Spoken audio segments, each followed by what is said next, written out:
football on ESPN as the UAB Blazers come to Monroe to take on the ULM Warhawks. It's the Sun Belt Conference on ESPN Plus as Bryant Vincent and Ace lead the Hawk Walk here in Monroe. Sean Fox joined by the former McNeese State Cowboy All-American Desmond Lighton. And Des, we're back again, and we should have a fun one between ULM and UAB. I know you, you know me. A whole lot of familiarity between the Blazers and the Warhawks. You took my, I think, 2 words, familiarity and chess. When you have familiarity, it breeds this chess match that we get to watch tonight in this perfect weather. Yeah, there's a lot of ties. 18 former coaches and players from ULM spent time at UAB. And speaking of these coaches, last week, Bryant Vincent got his first win as head coach for the Warhawks. It started with the General. Booty with his first touchdown pass to Devon Wells to start off the scoring for the Warhawks last week. And then we got to see a little bit of fireworks, right? Yep. We got to see Campbell climb that ladder and show the explosive capabilities of this offense. He just got mossed on that touchdown reception. And, of course,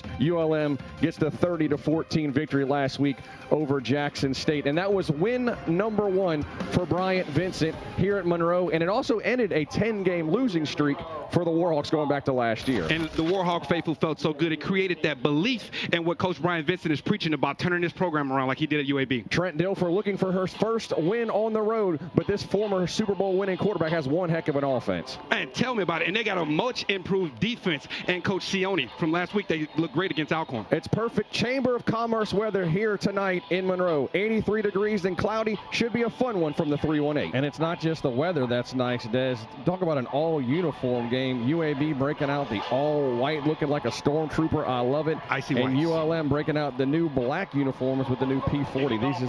This is an all-uniform game. Yeah, and we kind of matched it and coordinated with the blacked out outfit. Yes, you got the dark, all-black blackout versus the icy whites. Max Larson to get things underway. The Florida State transfer for ULM. And look for some fireworks here. You know, they got a big-time returner there in Cam Shams. Yeah, Lee Weatherspoon as well, back there deep for UAB. Yep, and their special teams is rolling. They took one back to the house on a punt last week. I think that's going to be Tompkins taking it in from his goal line. Or that's Burkhalter, and he will get out to the 22-yard line, and that is where this explosive offense will get underway for UAB, led by the all-everything Jacob Zeno. You name the award watch list, this gunslinger's on it. I'm just so excited to see, because once again, we talked about the familiarity between 2 programs. Coach Vincent knows this defensive coordinator. He also knows the offensive coordinator very well. So with that, you have to get away from your tendencies. And look, Jacob Zeno is an all-world quarterback there. He's very mobile. He can sling that thing around, transfer it in, and is a baller. So what do you see? Are we going to see them break tendencies in this first drive? It'll be 1st and 10 from the 16-yard line, and they're going to start empty set. Zeno could beat you with his arms as well as his legs. He's going to throw first play of the game. Got a man open, and that is dropped on the first play of the game. I think that was Amari Thomas. He doesn't drop by any balls. He was everything again last year for the UAB Blazers. Had a freshman record for receptions. Yep, and 21 yards and a tutty last week. And they like quick game out of that set, so they wanted to try to get off fast with a high percentage completion. He had 3 catches last week for 28 yards. That's a bad day at the office for him versus Alcorn. They'll go pistol and give it off to Beebe. He'll try the right side, but a flag on the play as he gets up to the 19-yard line. So there's going to be who's going to establish dominance right now in the trenches. That was Cavante Wells with the tackle. Holding. Offense. Number 71. 10-yard penalty. Marquez Yates. Second down. Yeah, that's tough. They call it a drive killer right there, man. And look, if you're going to hold, it's got to be a big-time run. Will be a force half the distance to the goal line. Second down. Trying to set up the outside zone, and that penetration blew that up. And that's the baller Billy Pullen there that forced that hold. That'll put it back on the Blazer 8-yard line. Just underway here in Malone Stadium in Monroe. Jacob Zeno, over 3,000 yards, 26 touchdowns last year, 20 touchdowns last year. Nothing happening on the run. Maybe back to the line of scrimmage. That's good defense right there. And it's going to be Billy pulling again. He's really establishing that left side edge. And a guy known as a pass rusher doing his job against the run. Yep. And he's got BB. So he did a good job of setting the edge, hard joining, and then coming back down to make the tackle. It'll be 3rd and 17, 3rd and long from inside their own 10-yard line. 3rd and 17. But with this offense, you never know. Explosive guys on the outside. They'll put Thomas. Faked like he was going in motion. Zeno back to pass. Him up. Rolls to his right.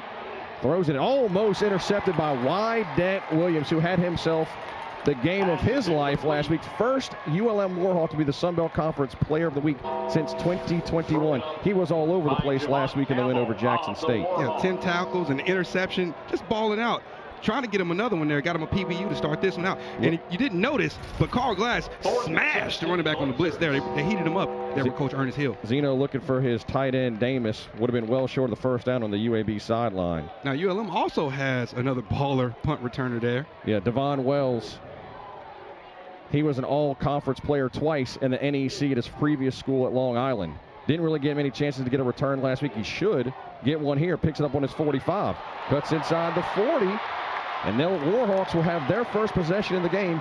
Great field position on the Blazer 32-yard line. Wells with a nice return. Warhawks set up nicely to start their first drive.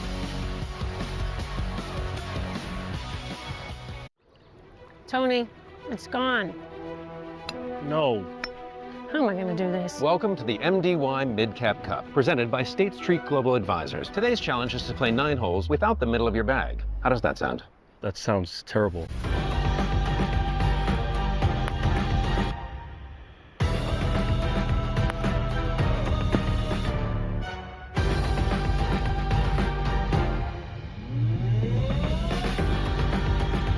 Louis! Cut! More mud! Action! Louis! Louis! Cut! Mud on her face! Louis! Okay, everybody, that's lunch. No. Up and Pepperoni. I want sausage. The same Pop Kittles. Little Caesars. pizza.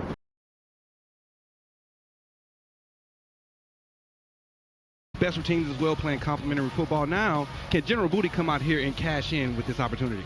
We get our first chance to see the General, but he was not the story last week. It was the young, talented freshman, Ahmad Hardy. But we're going to see your Baltimore boy get the first carry as James Jones is in there in the pistol to start the ball game. James Jones out of Baltimore, a.k.a. Mambo Sauce. He had a touchdown run last week for the Hawks.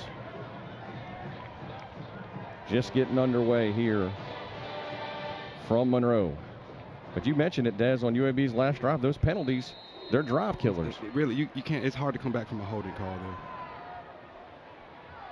Big set. They'll go big. They know that. Booty runs an option to Jones, looking for a block, won't get one. Yeah, and just trying to get the edge there to Mambo Sauce. James Jones there, and UAB setting edge. Kendall Johnson in there to make the stop. And Kendall Johnson, one of 2 great defensive ends that they have transferred out of Tennessee State. Look out for number 8, Desmond Little, as well. That's an LSU transfer. LSU transfer. They look to attack those ends. Both of those ends had sacks last week versus Alcorn. They're going to attack those ends because they're rangy, but they're not the heaviest. Picked up a yard. They'll put Godfrey in motion right to left. Sullivan right behind him. There'll be a lot of 12 and 13 personnel for the Warhawks. They love to run the football. Jones needs a block, gets one, and he's got a first down up to the 21-yard line. First down run by James Jones. Good blocking by Nate Sullivan, the transfer out of Iowa Wesleyan. And yeah, just a quick toss here. You got your tight end rolling in the flats, setting edge, but that was an excellent job by their starter there, the freshman, the true freshman, Kevin Hill, their corner, to attack a tight end and make a tackle on the edge, because he's banging his head on the goalpost without that. First down of the ball game for ULM. 2 receivers to the near side. Booty will put a tight end in motion left to right. To give to Jones once again. Has a nice hole up to the 15-yard line and a 6-yard run right at the heart of the UAB defense. And that's just textbook zone, outside zone there. It puts so much pressure on the defense because you're pressing it so hard play side. And if you over pursue, he's going to cut it back and get out the back door, which is what he did. Ty Jones filling in today for Ray Thornton in the secondary made the tackle. Full house backfield for Booty on 2nd and 3 from the 15. Hardy's checking into the game for the first time, and he will be close to a first down before about, well, every Blazer in the lineup's in there to make the stop, led by Rusal, the middle linebacker. He is a good one for UAB. Have you noticed the theme? They're hitting these edges. They're going after these ends to make sure you can't just be pass rushers, right? You're going to have to come up here and set an edge. Thought he had a hole. It closed quickly. And that was Devon Curry there on the carry, stepping in to spell James Jones. 3rd and 2 for ULM from the UAB 14-yard line. Well, UAB's trying to run a player off. Yeah, they might have too many players on the field. I think they do. Snap and get a freebie. He's all going to burn kinds a of confusion. timeout. I think Trent Dilfer's going to have to call a timeout. All kinds of confusion on that UAB sideline. Yeah, I had a coach say, look, those timeouts are for me. He was an offensive coordinator. The defense don't need to call any of those timeouts. Just underway in Monroe. ULM facing a 3rd and 2 from UAB 14-yard line when we come back on ESPN+. Switch to a live dipstick. Come on. Treat. Order your. Oh, no. Compare hotels. Italian leather smells better.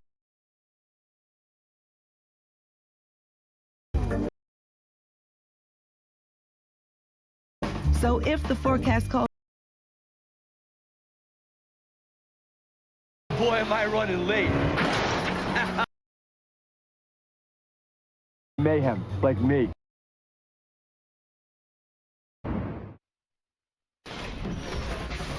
UAB's head coach Trent Dilfer less than thrilled he had to call a timeout on defense because of a substitution issue. He's telling them those timeouts are mine, not for you.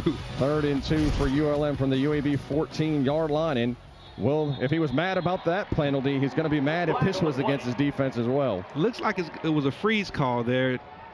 I think that was it. Offside. That was LD Cox. Yeah. Defense, number 11. 5-yard penalty. Results in a first down. Yeah, LD Cox, the big transfer out of Indiana. You know, Des, last year the Blazers gave up over 5 yards per carry, and what they wanted to do was upgrade, particularly up front defensively. LD Cox was one of the big additions, and he is a load, 6'4", 305, kid out of Mobile, 4 tackles, 1 sack last week against Alcorn. Yeah, much improved. He's now, a big boy. How much of that is about Alcorn, we don't know, but definitely improved over last year. His backup is just as good. Blazers were much improved last week versus the Braves. 1st and 10 ULM from the 9-yard line, but this one might be coming back the other way. Yep. Sloppy start. Yep. I see you with the alliteration. Definitely. So, you know, much ado about nothing. We're going to give it right. They're using the big words early on. Like that. You're using the big words early. Number 50. 5-yard penalty. And that's First down. That's on ULM's Please reset Carter the game Miller. clock to 11 minutes and 14 seconds. The only time you hear an 11:14 offensive on the lineman's game name clock. called usually is when something you. wrong happens, but he's the anchor of that defense. He and Elijah Fisher transfer out of James Madison. If I'm LD Cox, I'm upset because LD Cox was about to blow that play up in the backfield. Booty will give it off to Hardy trying the left side, and not much happening. Desmond Little, the LSU transfer, the first one to get his paws on him. Yep, that was definitely. These ends right now, you knew they were going to get attacked. They're doing a good job so far of setting the edge. Let's leave the game for one play for his helmet coming off. And Des, if you look at what Hardy did last week, I mean, it felt like he got 5 or 6 yards per carry. 39 yards last week. This is really destroying his yards per carry here tonight. Messing with his average, and now not much happened. It's just 2 carries, 3 yards. Yep, and now Jake Godfrey's got to come out because of the helmet. I always thought I didn't like that rule. Artis Coles checked in, the transfer from Fresno State. Didn't play last week versus Jackson State. Put Wells in motion, fakes the jet sweep to him, gives it off to Hardy, makes one man miss in the backfield, but won't make the 2nd, 3rd, and 4th. And Desmond Little again. Again, he's having a career start.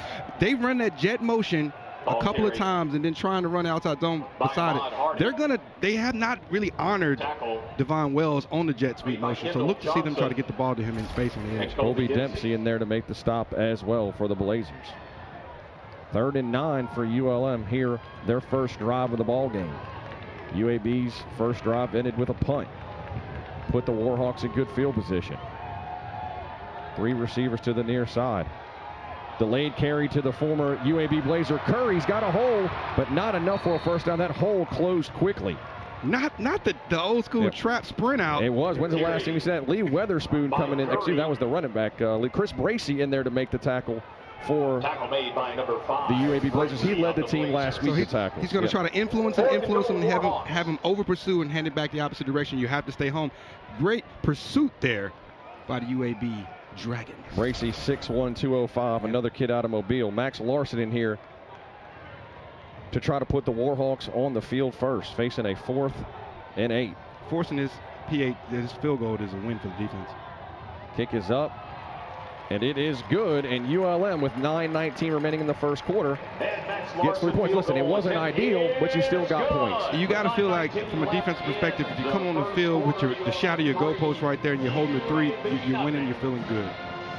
So ULM's defense and special teams leads to a short field, and the Warhawks end up getting a field goal. 8 plays, 24 yards, 4 minutes, 21 seconds time of possession on the first drive of the game. And it really was just shut down by both teams by the penalties. And it might not seem like much, but a 5-yard penalty just gets you off rhythm. And now you gotta go deeper in your playbook. And Des, if you remember the opener, I know you, you know me, familiarity. UAB knows that Brian Vincent likes to run the football. We saw it all exclusively 7 runs on that drive, no passes. Let me tell you guys a secret. Like they break these seasons down in quarters and half. So they look, the first 2 games of the season, they're thinking about the next game. So he's been holding back some stuff, I promise you, just for this game. College football 2024, Burkhalter and Witherspoon back. That is a Ole Miss and Mississippi State transfers back to receive the kick. Man, it's a new college football, bro. 2 good players. Larson's kick. Well, that won't be returned by either one. Yeah, it don't matter where they come from, they don't get their hands on it. That's a way to keep it out of an explosive playmaker. And it's kind of interesting. Obviously, Trent Dilfer and his staff feel comfortable with those, but I kind of thought what we saw last week, Armani Goodwin's explosive transfer, another one out of LSU at the running back position. We saw him at kick return. Of course, can't wait to see the ball in the Cam Shanks' hands. What a season, or excuse me, what a week, what a debut to college football he had last week. Horses, and what we talk about Trent Dilfer a lot, but what we don't talk about is his offensive coordinator, Alex Mortensen. He was an offensive analyst under Saban. He worked under all of Saban's coordinators, Lane Kiffin, Bill O'Brien, Sarkisian. So yeah, he's the mastermind behind this offense right here. And the son of the late Chris Mortensen, one of my favorite announcers ever for ESPN. Zeno's going to keep it. Got a man open. That's McDonald out in the flat. He's got the first down and more across the 40 before he's knocked out of bounds at the 44-yard line. So little boot gets the Blazers their first down of the ball game. Yeah. Tackle there, you got a defensive lineman there, and Jalen Ware running down the field. You love to see it on the play action, retracing. But yeah, that's what they were trying to do last drive. UAB going with some pace. The give to, that is Isaiah Jacobs. Not much happening, maybe 2 yards on the carry, right up the middle, tackled by Jalen Ware and Cavante Wells. Yeah, they're pulling the backside guard and tackle, just running the counter there, and you got to blow that up and allow your backers to scrape. Picked up 3 on the carry. They'll rotate a number of backs, also a number of receivers. At the skill positions, they are very deep. Zeno go empty backfield. Jack Nickel in there at tight end. Full house backfield. Yeah, maybe indicates a running play.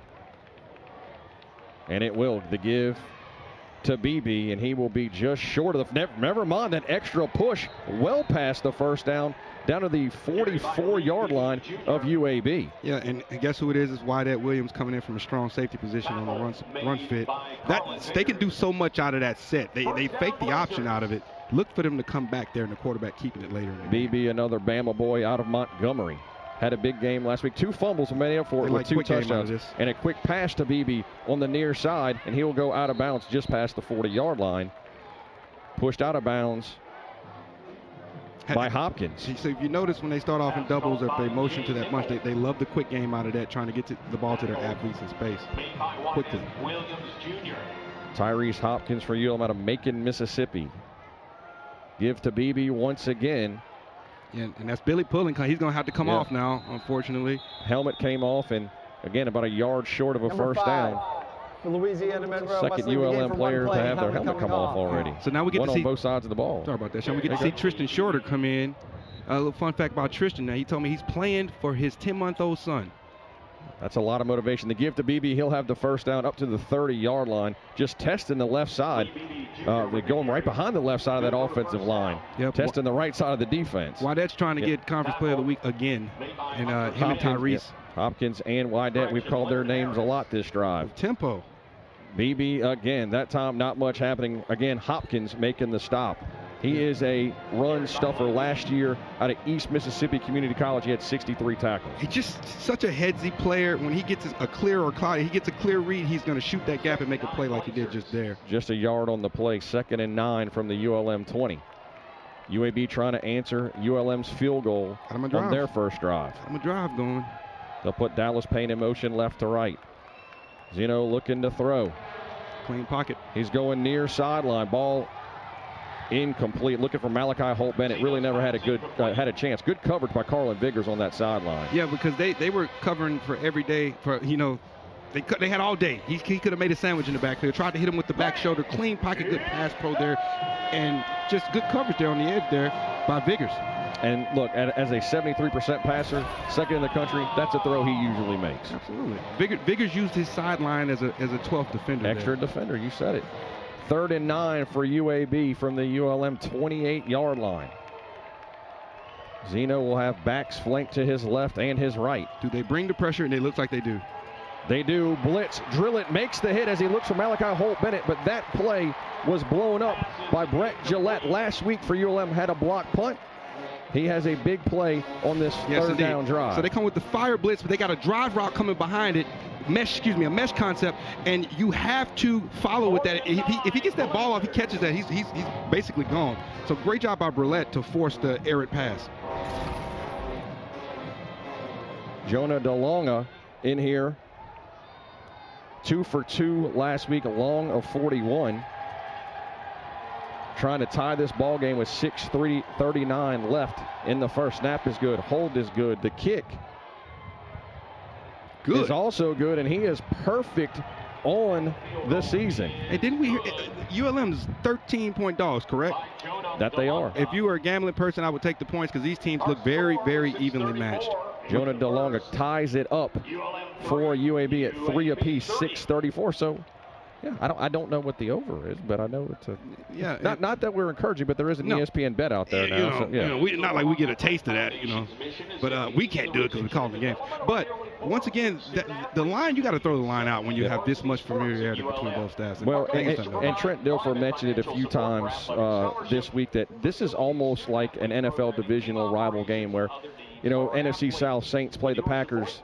The Panthers tomorrow, the Falcons, the Tampa Bay Buccaneers. You play them twice a year, you play them year after year. You're familiar with it. Because of the ties to this staff at ULM, who were previously at UAB, they know everything that they think they know everything that UAB is going to do. But Coach Dilfer says, because we know those guys are on that staff, we know, or we think we know, what they're going to do. Chess, right? When you get that much familiarity, it's like the OC knows what the DC, what color socks he's wearing. But he also, you got to remember, once again, Coach Vincent, he recruited a lot of that roster. He brought the guards in, recruited Zeno, so he knows their weaknesses and their strengths. So once again, throw everything out.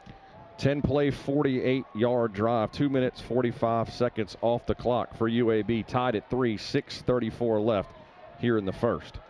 Godfrey and Wells back to receive. Again, we'll continue to tell you that Wells was a 2-time All-NEC return man, but he won't get an opportunity there. And I don't know if we mentioned it yet, but a lot of the familiarity comes from Coach Brian Vincent being the interim coach at UAB back in 2018, well, listen, 2022. And UAB's comeback story is really amazing. Everybody knows, especially the UAB Blazer fans watching at home, shut down that program. I thought it was a crime when it happened at the time, but came back with, we're very successful quickly. Yeah. And Coach Vincent was there before he got shut down, after he got shut down. With Bill Clark, who was I call him the father. I know it started before Bill Clark, but I kind of call Bill Clark the father of UAB football. So successful, had to retire early. Bryant Vincent stayed with that team through the hard times, took them to a bowl game.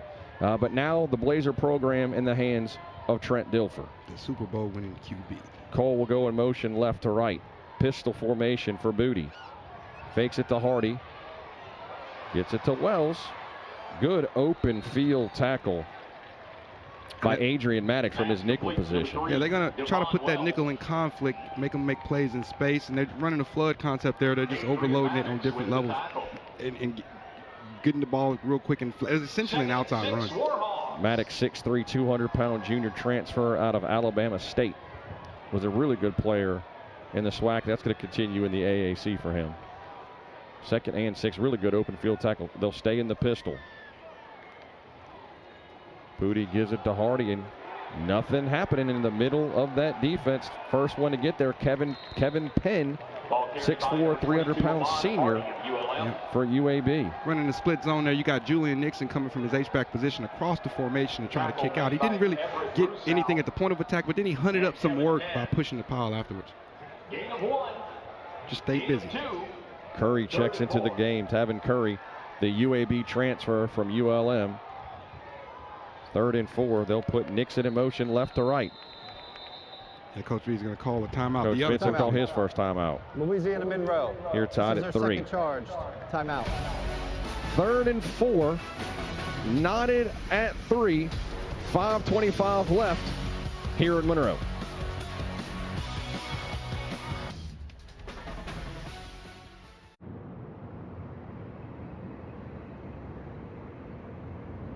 Minutes awards than anybody you can see your Midlands Chevy.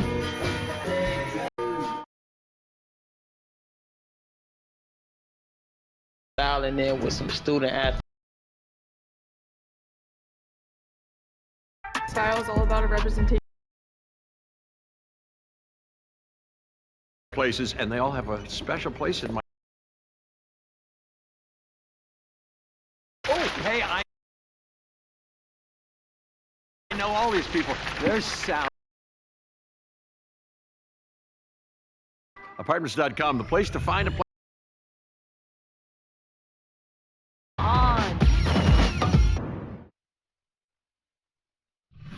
You know a lot about Bryant Vincent. There's other connections as well. You see it: Ernest Hill, Cam Blankenship, Taylor Dupuis, Brady Vincent, Davern Williams, Coach Badesky. A lot of guys, former Blazers. Yep. When you got to look at, like, a company isn't its product, it's its leadership and people. So they essentially acquired UAB's leadership structure and brought it to ULM. 3rd and 4. The pitch to Curry. He's got the first down across the 35 up to the 39-yard line. Tackle on the play by O.C. Brothers, but a first down for ULM. Yeah, Brothers there in space on an island. They've run that toss play a couple of times now, and they've had success. So they're going to keep that in their trick bag here. By the way, I called them the Dragons earlier. They're the Blazers. Dragons do blaze. Dragons blaze all the time, baby. I'm sure UAB fans have heard that a time or two. But big first down. It's a sweet logo. It is. It is. 1st and 10, Warhawks. Booty back to pass. Shot wasn't there. Throws it underneath. And close to a first down. Yeah, Chris Bracey coming down from the strong safety position on that. Made a good open field tackle. Curry with the reception. Curry out of the backfield. So versatile, just driving across the field. He was a check down. They wanted that big post behind it, and wasn't there. General Booty being smart, not taking a shot. He started as a blocker, but nothing was happening downfield, so went out to the flat, was wide open, and comes close to a first down. 2nd and 8, close to midfield for ULM. So once again, 2nd and short. This is another shot play opportunity. If the Warhawks want to take it, they'll probably just drive it home. They'll get that first down. Nixon will go in motion from left to right. The give is to Jones, and he will have the first down. Tackle on the play by Russo for UAB, but not before ULM picks up another first down. Yeah, and Everett Russo Jr. again, 4 tackles last week.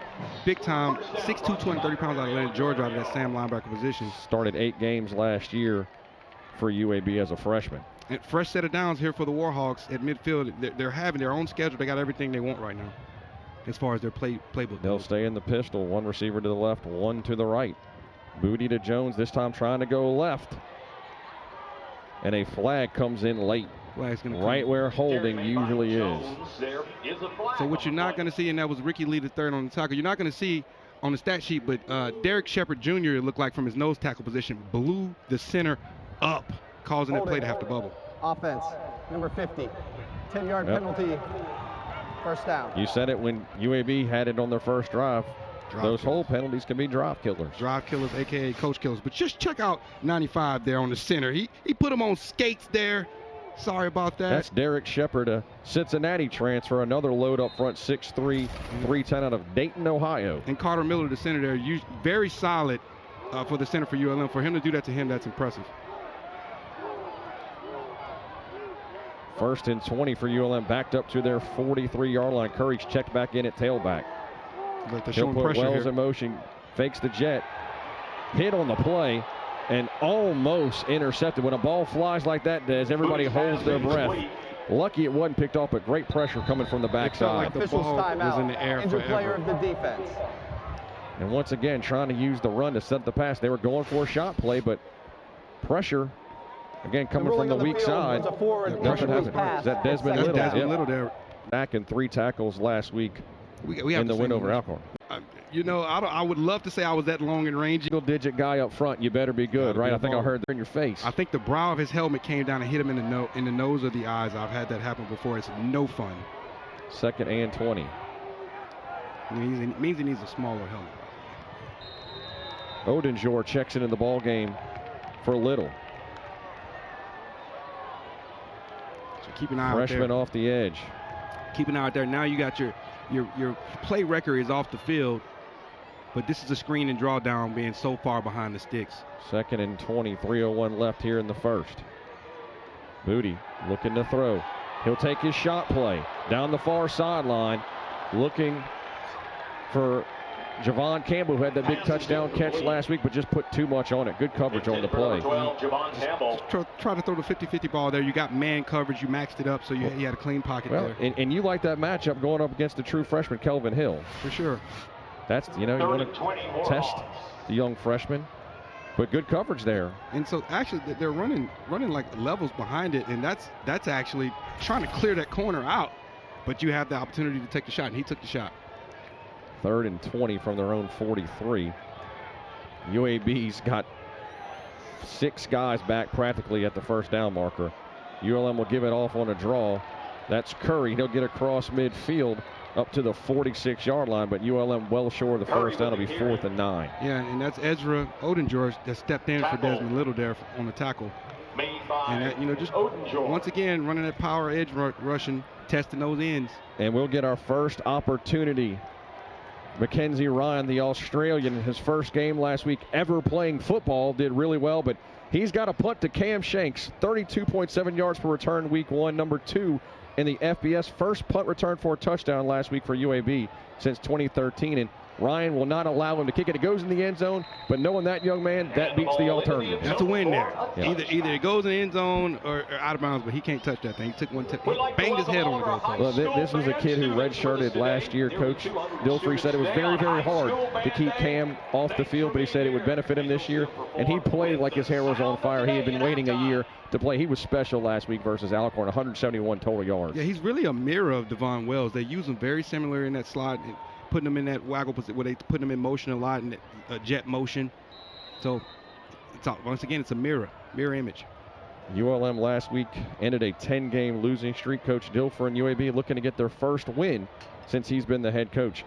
They'll give it to Shanks on the sweep, and he will be knocked down the backfield by ULM. And that's David Gotze from his by corner David position. Gotze, yeah, from the corner position. Gotze out of Mansfield, Texas, 3rd team Sun Belt Conference on Phil Steele, who's got a magazine that I don't understand. It's too smart for me, but if Phil Steele thinks you're pretty good, you're pretty good. So I don't know what was going on there by Malachi Holt Bennett from his wide position as the wide receiver. He missed his block. He put his hands up before the tackle was made, like, oh! Loss at 2. Good open field tackle by Gotze on the explosive Shanks. Quick throw out to McDonald. McDonald will fumble the ball out of bounds, but it will stay with the Blazers. And yeah, that's going to stay where he was at when he actually fumbled the ball. I'm not going to rolling on the field is the ball carrier fumbled the ball forward and out of bounds. Carl Glass in there to break it up for ULM. Yeah, Monroe Nato. Check out Carl reading this, and he just gets on his horse. You got to get on your good foot, and when he gets there, he means business. Carl Glass is a tackling machine. Yeah, went to my alma mater, Washita High School, walked on, earned a scholarship. Now he's the leader of the defense. He went from walking on to one of the best linebackers in the conference. Give to Amari Thomas, coming to the near side. Stays on his feet. Funtroy had him in the backfield. He will get him the second time, as well as Hopkins. And as you see, a lot of black jerseys bringing Amare Thomas down. Yeah, and they're stretching that defense out, seeing how their lateral movement be. But once the free safety, Fontroy, Carl sees that, reads it from the beginning, shoots the gap, pulls the trigger, misses him. It's like, oh, you know, it's all good. I think he got a little discombobulated there. And Des, it is early. Yeah. But, you know, Thomas and Shanks are two of the more explosive players that ULM will see all year. So far in the first quarter, doing a good job containing them. And winning the defense is creating great opportunities for ULM's offense. Patrick Foley to punt, standing on his own 7-yard line with 30 seconds left in the first. Saw some motion there. I think it was the personal protector kind of leaned forward. Offense. 5-yard penalty. They could have got him for both. They could have got him for delay a game or illegal procedure there.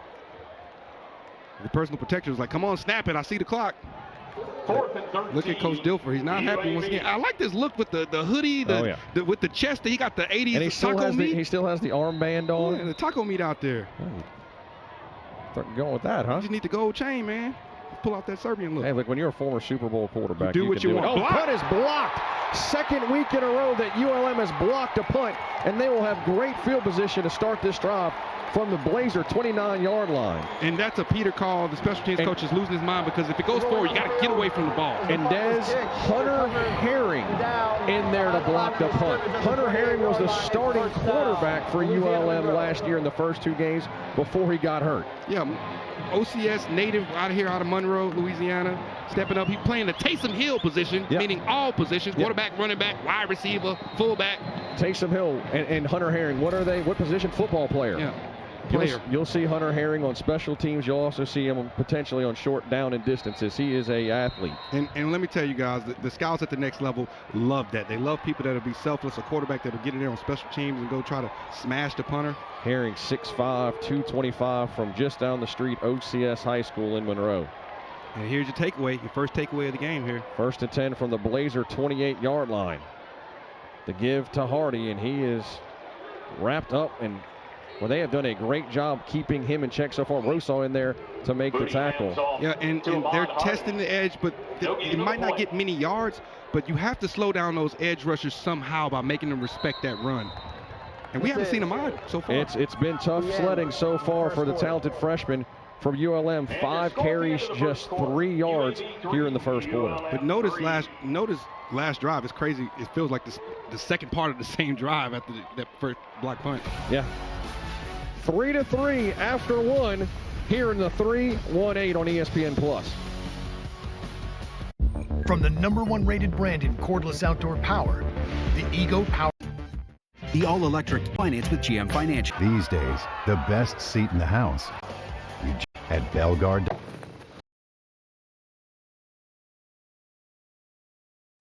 Wouldn't be a challenge.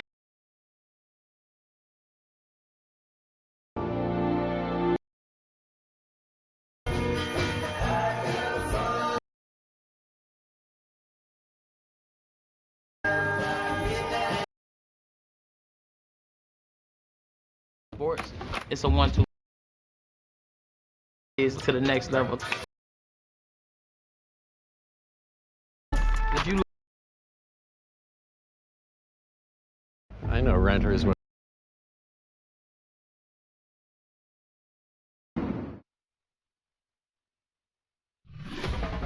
Tied at 3 after 1, but we've talked about the connections, not just the coaches, the players. Carl Funtroy, the DB, Tevin Curry, the running back, and Albino Kerbal, the lineman, defensive lineman / linebacker, all former Blazers, now ULM Warhawks. Wow. The pass is complete to Rylan Green from West Monroe, the former Rebel, picks up a first down inside the 20-yard line to start the second quarter for ULM. Yeah, look almost like a sail concept, but look, they're going to want that back. If you look up, he had a go ball wide open down the sideline there, and I think that was actually Rylan Green. Yep. But who he missed was his wide receiver. Yep, Green making the catch. 6'4", 255, junior, just across the bridge in West Monroe. We'll put Nate Sullivan in motion into the slot. Give to Hardy, his best run of the night, and Hardy has into pay dirt. ULM has taken the lead with 14:10 left in the first. I was about to mention, if they didn't get a touchdown here, General was going to be upset at himself for missing that. But guess what? When you got a freshman phenom like that, he can cover up your blemishes that don't even matter. Hardy slow sled in the first, but he has a 15-yard touchdown run to start the second quarter. Check out the combo blocking for the lineman up front. You got your leaders showing off. Doing the stanky leg chicken wing dance in the end zone. You love to see it. 2 games, 2 touchdown rushes for the talented freshman Ahmad Hardy. Snap is low, but a good hold. Kick is good. And ULM has taken a 10-3 lead. And that's how you bring it home at the end there. To cash in on the special teams play, playing complimentary football. ULM off to a great start. 10-3 over UAB. Powerful than gas. Runs up to 9. 3 years in a row. Chevy has for work or 1750 total.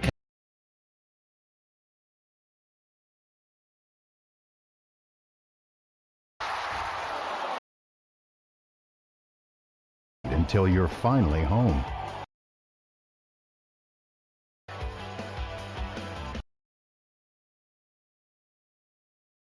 I love that you're trying to help, but I think 10-3 our score as we start the second quarter. Ahmad Hardy starting the second quarter with reckless abandon, 15 yards untouched, getting into the end zone for the second time in his career. Yeah, clearing away there Tyler Fisher from his guard position. That is just Elijah Fisher, excuse me. It's so tough. He put his foot in the ground and cut back after the linebackers declared to the B gap. You got to stay home. Kick brought in by Burkhalter, 15-20, and he is stoned at the 21-yard line. I'll tell you what, this Warhawk special teams, they came to play tonight. 50. I mean, it's so tough. Yards untouched, getting back 20 shorter. Unless you have them on the field at the same time, and then it's a penalty. Exactly. Big drive here for the Blazers. Try to establish and take some of this momentum back. Give to BB coming to the near side. He gets up to the 25, stays in bounds, and he will be close to a first down. Well, he's actually going to call him out at the 29-yard line. BB, he's explosive. He's like a mod in that he'll kind of be patient, and just hit it. And Fontroy shot the gap from his free safety position, but sometimes those guys are just a little bit faster. You don't see him tiptoeing with the footwork. Caught by Holt Bennett for a first down at the 35-yard line. Yeah, BB's going to be one of the best backs in the AAC all season long. There's Malachi. Malachi's there to catch. He's like, all right, y'all see me on the route instead of blocking. But notice they go tempo after big plays like that. Try to get the defense on their heels, but now they're subbing in, bringing in some different personnel. Yeah, BB on the Doak Walker award watch list, but not just one of the best running backs in the AAC. That makes you one of the best in the country. He'll get it once again. Not much happened. Carbajal, the former Blazer, in there to make the stop. Just testing that left edge out again. ULM established a good front. They went a little overload with that left side, bring that tight end and H-back over there. 2nd and 7, 13 minutes to go here in the second quarter. ULM up 10-3. Zeno with a full house backfield. Rolls to his right, gets it off to his tight end McDonald. He's got a first down close to midfield. Yeah, we talked about that full house earlier, how he gave him so basically a triple option RPO. And I think they've got 3 really good weapons at tight end with Damus, McDonald, and Payne. In fact, McDonald had a carry last week in the ball game. How many tight ends you see get the carries? Not many. They'll put Shanks in motion. Give it to Jacobs, excuse me, and he's across midfield up to the 48-yard line of ULM. And I know people at home are like, it must be tough with Cam Shanks running that jet sweep motion every time, but it just makes your safeties have to stay at home. Knutson and Sawan in there to make the stop. Jacobs was a team captain last season for UAB. Deep in the backfield, deep at wide receiver. The down box was incorrectly marked. It's second down. Second down. The clock will start on the ready for play signal. Thank you. That drives me crazy. Des Knutson from Eden Prairie, Minnesota. You familiar with that? I'm not, but I think it's Amish country. Isn't it? No, it's Minnesota. They say, don't you know? And oh, y'all? Maybe. That's what they do. I haven't made it much to the Midwest. I was in Minneapolis. The only thing I know about Minnesota You went to is Canada, Prince. didn't you, to play? Yeah, that's What's the region. difference, right? Yeah. When it's cold, it's all the same. Zeno to Beebe. He has got a first down up to the 41-yard line. All of a sudden, Lee Beebe's got something moving on this drive. So here's what we're noticing so far. Like, both of the teams are struggling on third down. ULM is 1 of 4. UAB's 1 of 3. So, but when they're having successes on first down and second down. Beebe's got 7 carries for 40 yards. A lot of them happening on this drive in ULM territory at the 41-yard line. They'll put Shanks in motion. They'll put him in the slot. Got to watch him. Zeno back to pass. Has Shanks. He's in the open field where he is dangerous, and you see why. Gets up to the 31-yard line, a yard short of the first down. That's actually a pretty good job of tackling that guy in space. Well, what ULM defense did, they put him in a box. They put him in a cup, what Ray Lewis like to say. You have to have all your levels pursuing it. Look, they're going to put him in a cup to stop the cutback. Give to Jacobs. He's got the first down, and he's up to the 26-yard line, and the Blazers moving 8 plays. 46 yards, 3 minutes, 7 seconds here on this drive. Call Frontier again on the tackle, but notice they're going tempo again. Anytime they get a little momentum, haven't been forced to have a third down yet. Put Jacobs in motion. Zeno to Damus. We mentioned they've got 3 really good tight ends. Not just good run blockers, but good receivers as well. Yeah, you've got Carlin Viggers again having to tackle a big tight end, Damus over there. That's a good open field tackle. That was a mismatch size-wise. Hey, but you know what? Just wrap them legs up Spider-Man style. 2nd and 7. From the ULM 23-yard line as UAB tries to answer ULM's touchdown on their previous drive. Can ULM force a third down on this drive? They're in their full house again. Zeno screen pass to Beebe, looking for a block. He's got it, and he will be just short of a first down. It's going to be close. Funtroy, the former UAB Blazer, in there to knock him out of bounds a yard short. I like that set. You just have your whole offense at your fingertips from that set. There's a lot of weapons in there. Yeah, but first third down here. 3rd and 1. Tempo. Give to Beebe. First down and more. Beebe's going to be knocked down at the 12-yard line, so it'll be first down for the Blazers. Hopkins, the middle linebacker, making the stop. And they're just tempo. That tempo, you can tell it's starting to wear on the Warhawks defense here. The give to Beebe once again. Beebe will not get to the edge, knocked out of bounds, but he did get positive yardage. Yep, they're staying right now. They're staying ahead of the chains car glass. They're scraping across to force them out of bounds. They're staying ahead of the chains. They're getting good push up front, breaking tackles. But you got the wind is starting to get tested by that defense here. 2nd and 4, Blazers. Doing it primarily on the ground. 7 rushes, 39 yards on this drive. And guess what? No penalties so far. No drive killers. Actually, they've done it through the air as well. 12-play drive. They're doing a little bit of everything. Great mix on 2nd and 4. Beebe. This time he will be knocked down in the backfield by guess who? Wyatt Williams, the reigning Sun Belt Conference Defensive Player of the Week. Mama, they go that man again. And he showed up with plans. And the plans was he's going to put that Rydell right between your chest. Check him out. Filling that gap. Yeah, that's a definition of an open field. Yeah. One-on-one tackle, and to get Beebe like that, incredible tackle. You don't see defensive backs that seek out the contact like that. That was an Oklahoma drill style tackle. Brought his legs to the party though. A lot of times these guys will leave their feet and you lose all your power. Wyatt Williams, a North Louisiana native, up the road, Lake Providence General Trask High School. On 3rd and 4, Trent Dilfer is going to call for a timeout. Timeout. He didn't like the look. Nope. Alabama, Birmingham. Like ULM was going to This heat is him their up too. first charge. Timeout. So UAB on the move, 13-play drive. Will it finish with points? We'll find out when we come back here on ESPN+. With Chevy trucks, be ready for adventure. With power you can count on. Capability that doesn't compromise. A hard-working EV with more range than any competitor and the potential to take you anywhere. It's Chevy truck season. Well-qualified buyers can get 3.9% financing on all 2024 Silverado 2500 pickups, plus no monthly payments for 90 days when you finance with GM Financial. See your Midlands Chevy dealers today. These days, the best seat in the house are with just one connection. That's Express Employment Professionals. One call, one application, and no fees ever for jobs. No prime time. Right in Monroe, nice crowd inside Malone Stadium. Liking what they see so far from the Warhawks, up 10-3, but UAB knocking on the door. Wyatt Williams, you saw the big week he had last week, trying to capitalize this week. Isaiah Jacobs gets the carry, and he is right, Des, at the sticks. Yep. It's going to be close. Yep, and that's Billy Pullen coming in there to really make a strong tackle. It's 4th and inches, and they're going to go for it. They're going tempo. Same play. Oh, and that's going to make it difficult. Blazer jumped off sides. That is DJ Jones, the 6'5", 310 senior out of Jackson, Alabama. And all of a sudden, there's no more decision. You're bringing on the field goal unit. Yeah, and remember that play. Drive killers. I just mentioned earlier that they didn't have any penalties. That's a heck of a time to have your first penalty.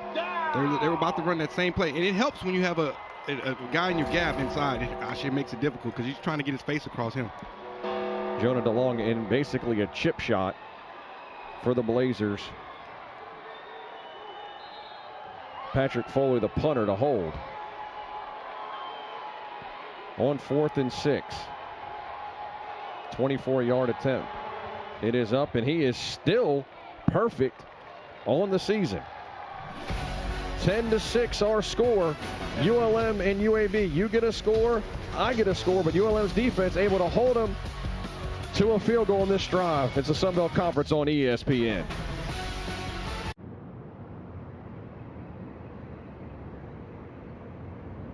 Ego, the #1 rated brand in cordless outdoor power, brings you the Ego Power Plus blower. Reaching an incredible 765 CFM. Its technology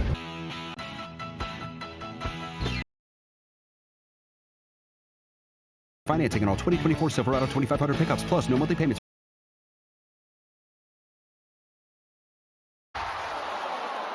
Is act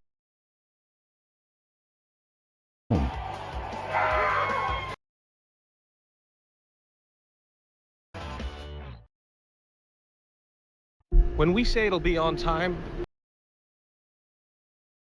with USPS Ground Advantage.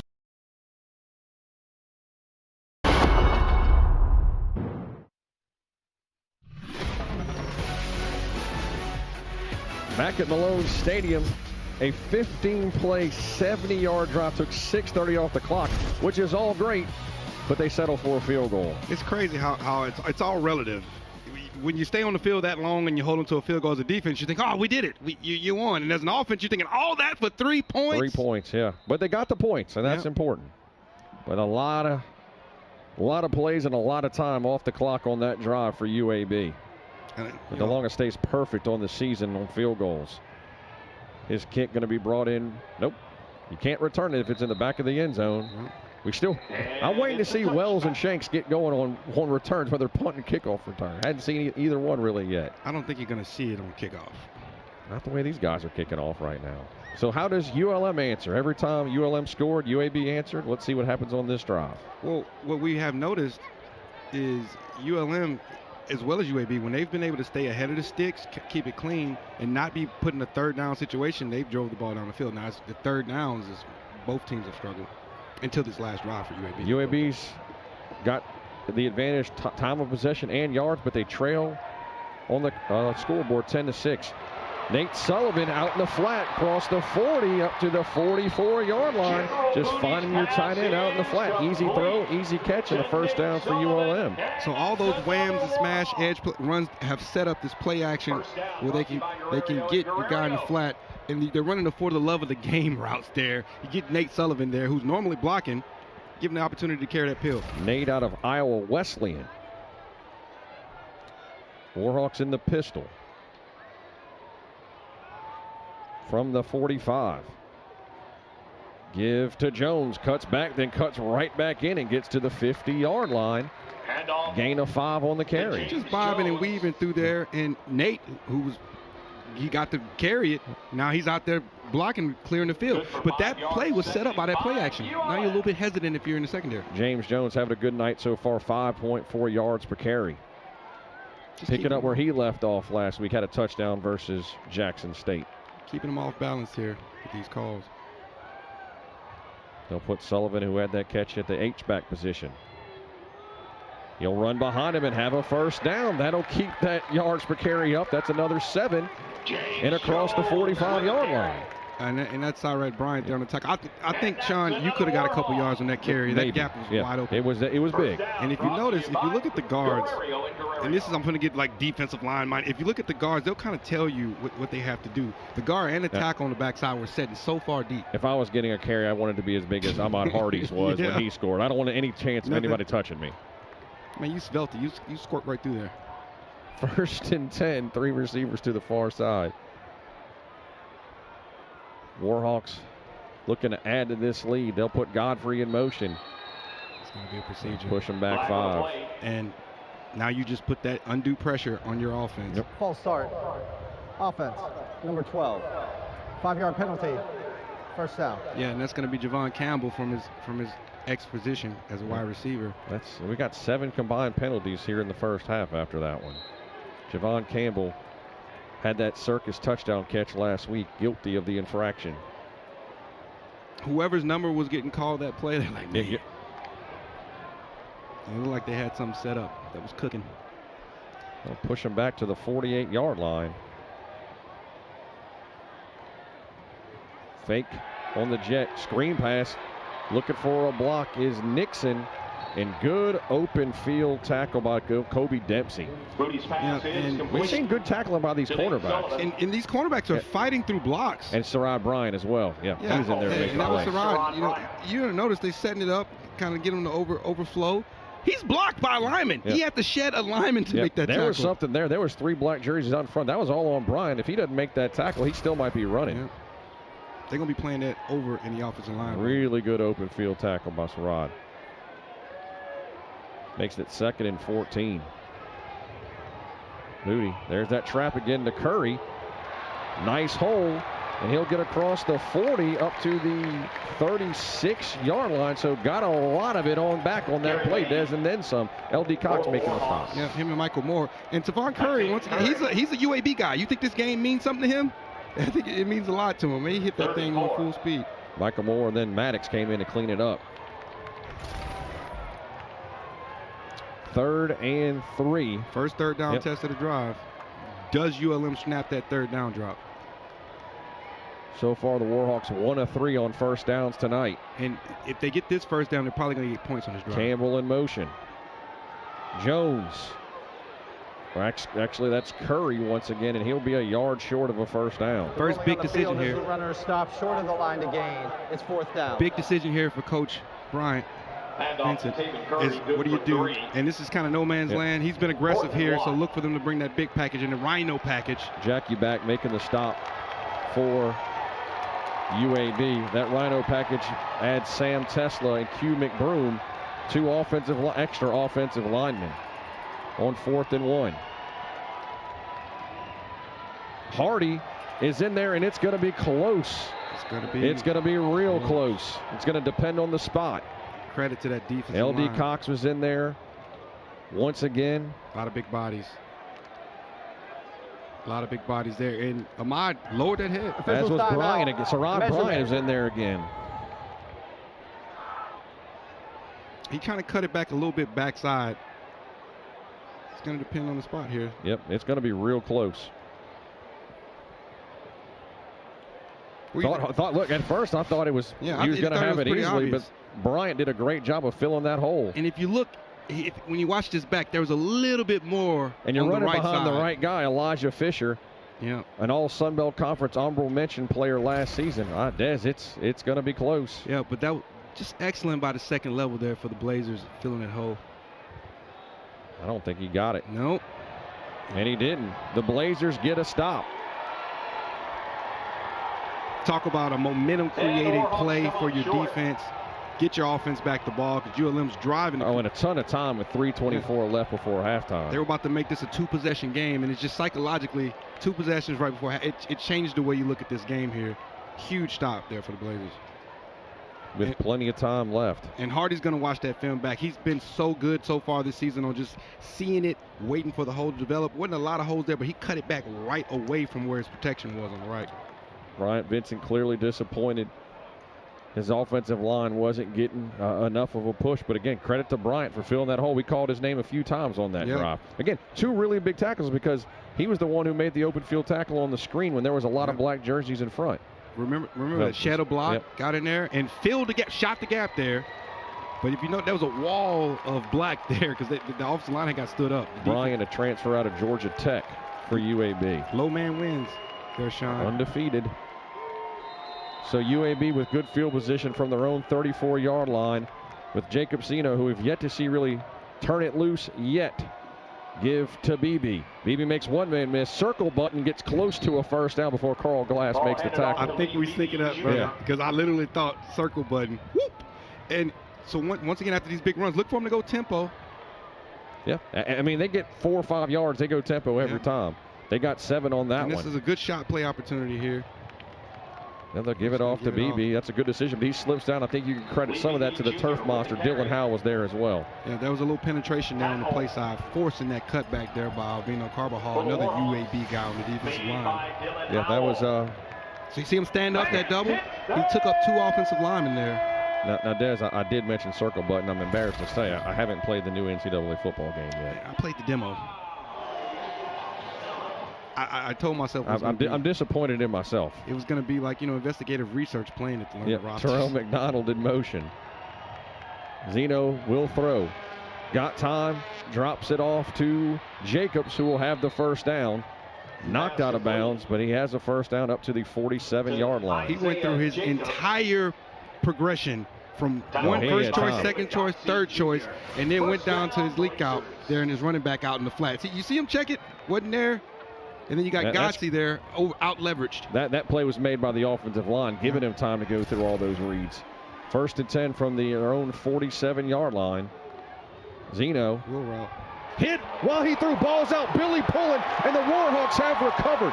Earl Barquette makes the fumble recovery, but Billy Pullen back-to-back games with a sack, and that one he causes a fumble. Fumbled the ball.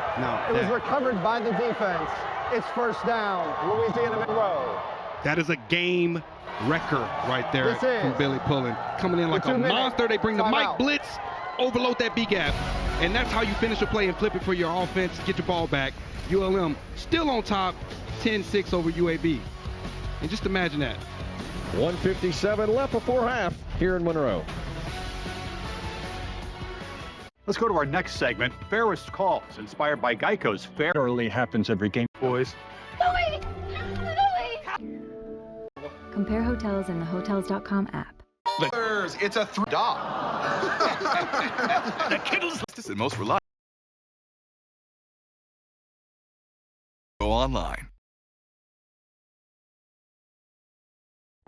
Picture this. You're binging your favorite show. Even a massage.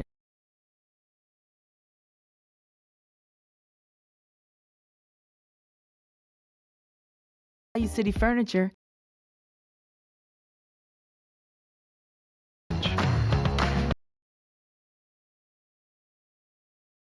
Puts ULM in great field position with the hit, and Earl Barquette with the fumble recovery, and ULM set up nicely with 1:57 left before halftime. Yes, indeed. Can they go 2 for 1 here? The carry to Jones, and he is hit by a host of defenders led by Russo for UAB. And what a timely turnover there for the Warhawks. We get to set up the 2-minute drill here. They want to score. They'd love to score, but leave not any time on the clock for the Blazers. And that was Curry on the carry. Again, they rotate Hardy, Curry, and Jones. They got a stable of them. Yeah, they do. And that's Shepard. Yeah, Shepard, a transfer out of Ole Miss, 6'3", 305-pounder, Birmingham native. Back home with the Blazers. And they got Shepard out of, I think he's out of Cincinnati. And Smith from Ole Miss. Yeah, there's a lot of transfers on both these teams. A little more at ULM, 73 new players for the Warhawks. Passes incomplete. Looking for Wells, but that one really never had a chance. No, they go turn back possession, sprint him out. That's a tough throw out there on the opposite hash. Booty skipped it to Wells, and all of a sudden it's 3rd and 10, and Not a lot of time rolled off the clock. You got to take advantage of this turnover for ULM. You have to, and you got a 3rd and long here. And I don't know why General didn't set his feet there. He kind of rushed it like he had pressure. Now, are you in a two-play 4-down situation? That depends on what you get here. Yeah. They'll set Wesley Campbell in motion, one of their many tight ends. Booty. I would say yes. Gives it off to Curry. Yeah, he's got it close to a first down. I would say, yeah. If he didn't get the first down, Ty Jones in there for Ray Thornton makes the tackle. Yeah, so that play call there tells me that Coach Vincent was planning on going for it. Well, they don't have to worry about it. It's a first down run. Yeah. Well, they like that trap play, don't they? Yeah. Well, that's just outside zone. That zone right there, yeah. And great push by that front. And see, they've run the trap like 13 times, it feels like, with Curry so far. That time they go zone. This time they've got him in the pistol. Curry's going to try the left side of the offensive line. Made a man miss in the backfield. Little nifty footwork. Picks up positive yards when it looked like it was dead to right. It's all about the footwork. And I'm noticing a theme here with ULM's running backs. They're all super patient. They're not in a hurry. They're letting their linemen develop these blocks for them so the gap shows up. Again, good vision on that carry by Curry. And it's kind of interesting. Curry was the 3rd back last week in carries tonight against his former squad. It's kind of been his show so far. 8 carries, 51 yards on the night. And you know what? And look at that tight end climbing to the 2nd level there. I think that's Cy Stovall there. OC Brothers making. I tell you what, about UAB, I really like the size of their linebackers. Michael Moore, OC Brothers, Russo. They look the part. Yeah, they look like backers, hard nosed, and have some speed. And that was Ryland Green there climbing the ladder from his tight end position.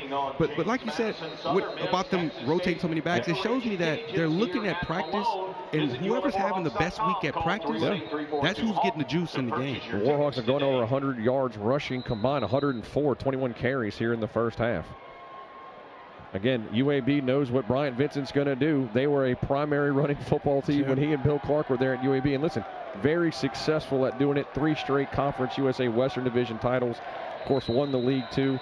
Very, very successful with what they had built in Birmingham. Yeah, UAB still trying to run some defenders on the field here to address that trips. 2nd and 6 from the UAB 24-yard line. They'll put Wells in motion. He'll go behind Booty.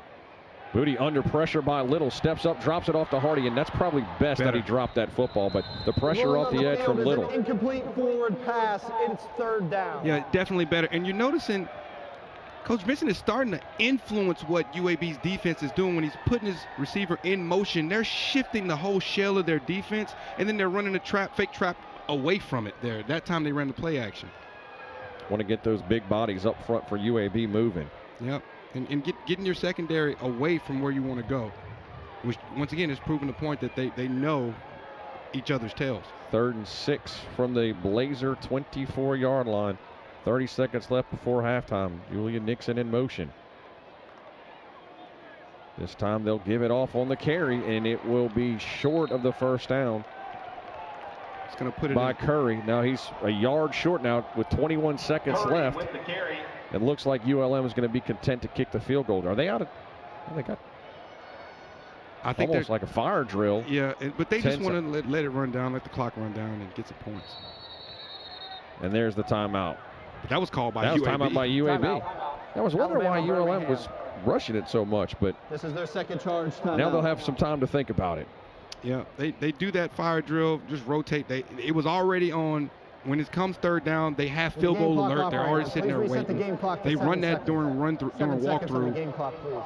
Super intense part of practice because you want everything to flow because you want to be in a game time situation so they can run on the field and kick the field goal. Well, Des, we talked about how disappointing it is if you're UAB, you go on that long 15-play drive and you only end up with a field goal. If you're ULM, you're set up in great field position right before halftime after a fumble recovery.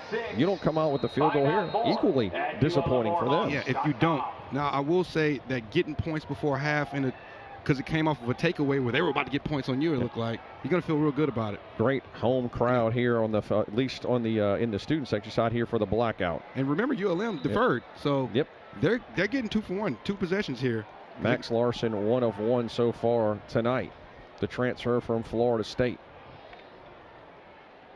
37-yard attempt. Kick is up, and it is going to curve in, and ULM will take a touchdown lead, 13-6, with 3 seconds left before halftime. Looked like it was going left, but curved in.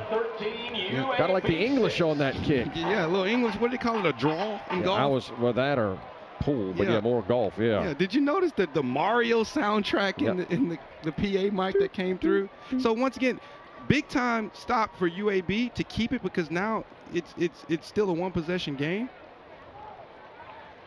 But this is awful. I thought we might have more of an explosive game tonight, but so far I think the story has been the defense for both teams. Yeah, both teams bending but not breaking. Yep. The whole saying. So barring an electric return here. Cliches exist for a reason. Yeah, there you go. There you go. But I use that term a lot. They used to call us the cardiac cowboys when I was at the East. Did you win those games that were cardiac? Yeah, we did. Okay. We, contrary to what they're doing now,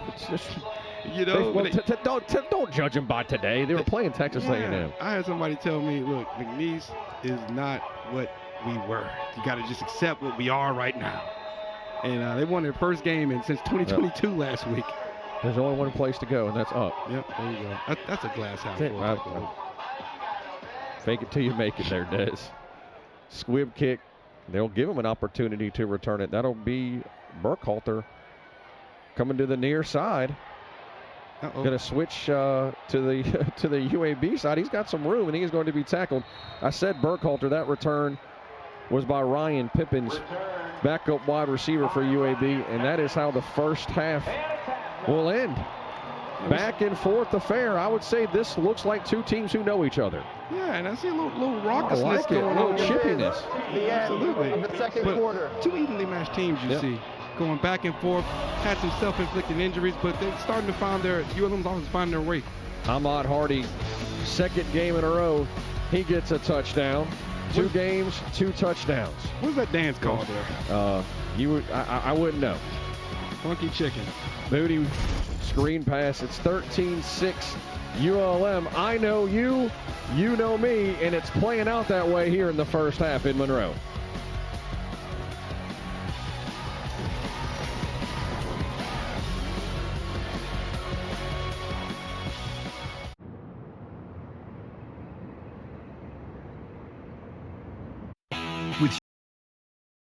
Our score at the half is ULM from white jerseys in there to stop Hardy. They kept him contained. In fact, he had negative yards in the first. All right, Tina, 6 is hard to beat. Not for us. I didn't realize the media would be here. No, this isn't for. Hopes to keep it up here in the second half and start his ULM tenure with a 2-0 start. Devon Wells, well, he's hoping to get an opportunity to get a return. Just kick it here. He needs to look more inconspicuous, so they'll kick it to him. But this is a big opportunity for the Warhawks here to get up by 2 possessions and really establish dominance in this game. You know, Coach Vincent, so much respect for UAB. He wants to turn his program to what UAB looked like when they were Bill Clark. He says beating UAB will go a long way of establishing that. And fair catch. Look fair at him. catch. So still not an opportunity for a return. We might not get a kickoff return for ULM. That we wait the longest kicking. But he spoke about having the blueprint that they running the same blueprint. A lot of the same people that were there, they understand how it feels. Spoke about how it rained like monsoon during this entire weekend. They had the best day of practice they have had all season preparing for this game. He says it could have been a season-defining moment. You needed a boat to get around Monroe on Thursday, and Coach Vincent said that was the best practice they had. Bryant Vincent defeated Jackson State. The second coach, he and Bob Chesney at James Madison, both Sun Belt Conference coaches getting wins in their debut last week. Booty gives it off to Jones, who will get across the 30-yard line, so a gain of 5 to start the drive. Getting in front of the chains on the first carry of the second half. And that's their MO. If they could, for the Warhawks, when they stay, they have positive chunk plays on first down. They just come back with play action, and they just keeping ahead of the chains. It's getting out of those 3rd and longs that really kills those drives for the Warhawks. We heard from Jones early in the first half. Then it was pretty much Curry and Hardy most of the end of the first half. But back Jones here in the pistol starting the second half. Man in motion. Fakes it to Wells, gives it to Jones, and he will be close to a first down. And that jet sweep motion keeping the safeties honest. Michael Moore in there to make the stop for UAB. And just pounding right now for the Warhawks. Michael Moore out of Houston started 8 games last season for UAB. 6'5", 245-pound senior. And just hunting up the hole. He could have took it play side. He waited to the last minute and bounced it back. It is a first down, so the drive continues for ULM. Carter, a lot of the combo blocks are happening with Carter Miller, number 50, the center for ULM, and Elijah Fisher, the 3-year starter that's been through 3 different coaches. First and 10 from their own 35-yard line. Go the Warhawks. They'll put Nixon in motion. Left to right, now go back. Actually, that's Sullivan. Throws a quick screen. And a good open field tackle and a lost shoe. The true freshman hit him there to make the stop right around the line of scrimmage for the Blazers. They got the guy they wanted in space, but good open field tackle and maybe a little help from the turf monster as well. Put him in motion, set up the bubble screen. Looks like the grass had just as much to do with that tackle as anybody else. As you see the true freshman there. Booty will go empty for the first time tonight. 5-1. Well, we got the tight end there, H-back. They're just going to motion out of it. Just keep that defense, keep them thinking. And they'll put Jones right there next to him, side saddle to the left. Booty pumps, throws. Just blown up there. Pressure. That was Bracey in there to blow things up, or Michael Moore as well. You're going to get picked up by Bleacher Report again, man. Yeah, I know. The pumping. Well, when he pump fakes. I'm going to have to change it to booty fakes. The old booty fake. It does. It has a ring to it. The booty fake. That has a ring to it, 3rd and 9. I think that's going to be on the offense. I'm not sure he crossed into the neutral zone. Well, the ULM offense thinks it's on the defense. Look, Des, there's enough puns you can do with the general that's going to get us somewhere. So false start. Yeah. So. Offense, number 58, 5-yard penalty.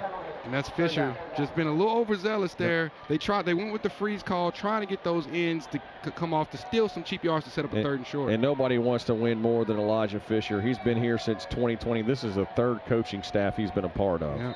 And stayed here. He said, you know what? You don't have to leave. I'm going to show you a different way to do college football. He wants to be a part of the foundation that brings ULM up. Again, that's kind of refreshing this day and age. Absolutely.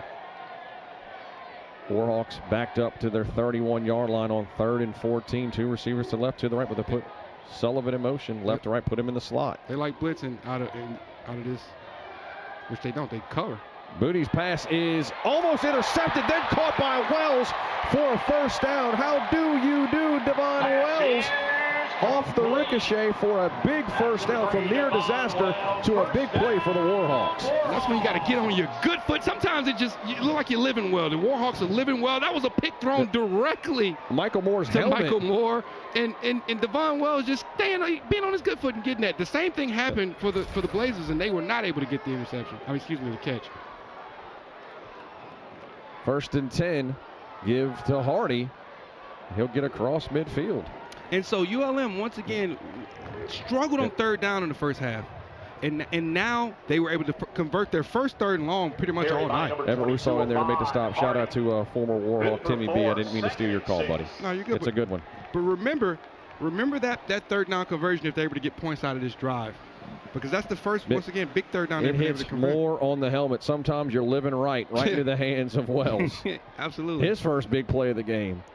2nd and 6 from midfield. Sullivan in motion.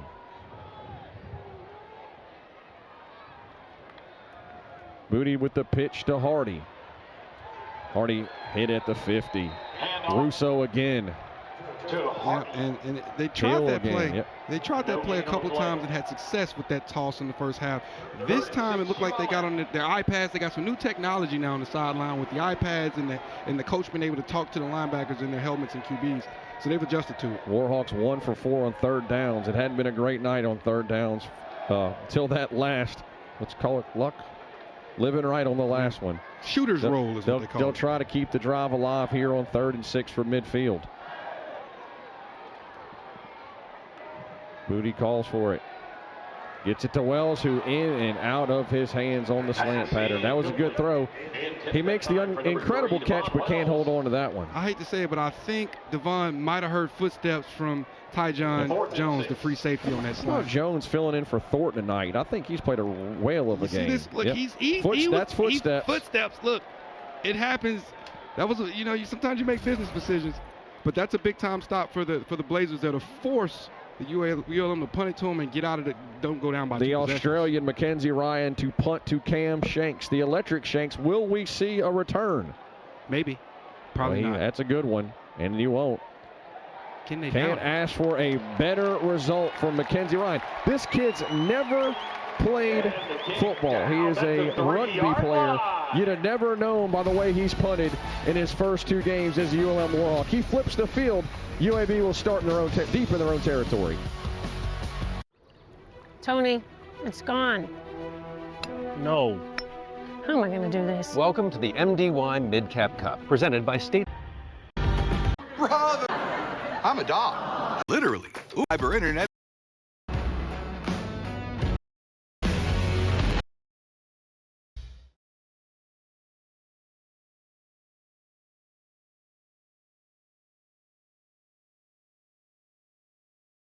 At Value City Furniture,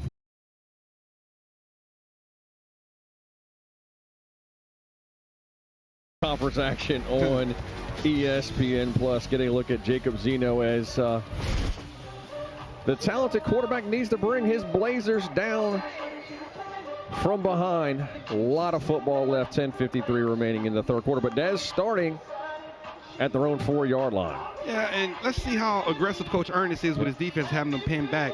His completions percentage is good, 10 of 14, but just 68 yards. Well, that's a pretty normal for him. He was ranked second nationally. Yeah, the completion percentage we're used to. Yeah, #1 accuracy in the team history, by the way, Jacob Zeno is for UAB.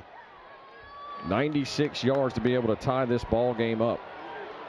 They'll put Holt Bennett in motion. Give to Beebe. He is swarmed under. Godsey in there to make the stop right at the line of scrimmage. And that's Fontroy as well, being a good ball player. They pull, guard, and tackle, and he's actually responsible for spilling it. But watch him get inside of this. Boom! Jump inside, freeze it up, freeze his lineman up. Devontae Wells in there as well. Yeah. Holding him to just a yard, 2nd and 9. Look for pulling off the edge. They got 2 guys on him, and he still got through it. Wow. Is that a safety? He got through 2 blockers to make that play. Are they going to say he's down at the 1? No, they're going to say it's safety. Did you see? And you called it. Yeah, Keep an eye. Look, there was 2 guys lined up over pulling, and he darted on the inside and inside of both of the blockers to make that play. What's the saying? Mama, they go that man Yeah. again. Check him out. Inside move. Beats it, and yeah, dip and rip, and puts his foot in the ground and redirects to get upfield and make that stop. Beautiful.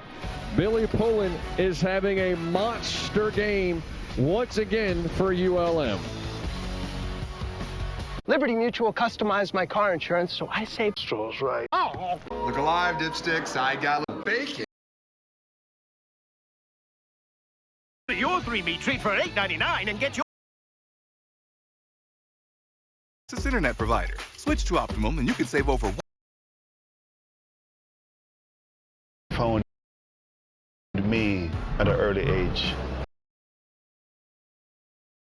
how far I would go. At Ram, our calling. it's perfect out, but you're staying in. Because with the right furniture, this is the perfect. Billy Pullen has a sack and a fumble force. Now he's got a safety breaking through a double team, hitting BB in the backfield, and not even close. That was a safety. You love that as a defensive lineman when you get that one-way go, because they basically took his gap and moved it when they put him on that stunt.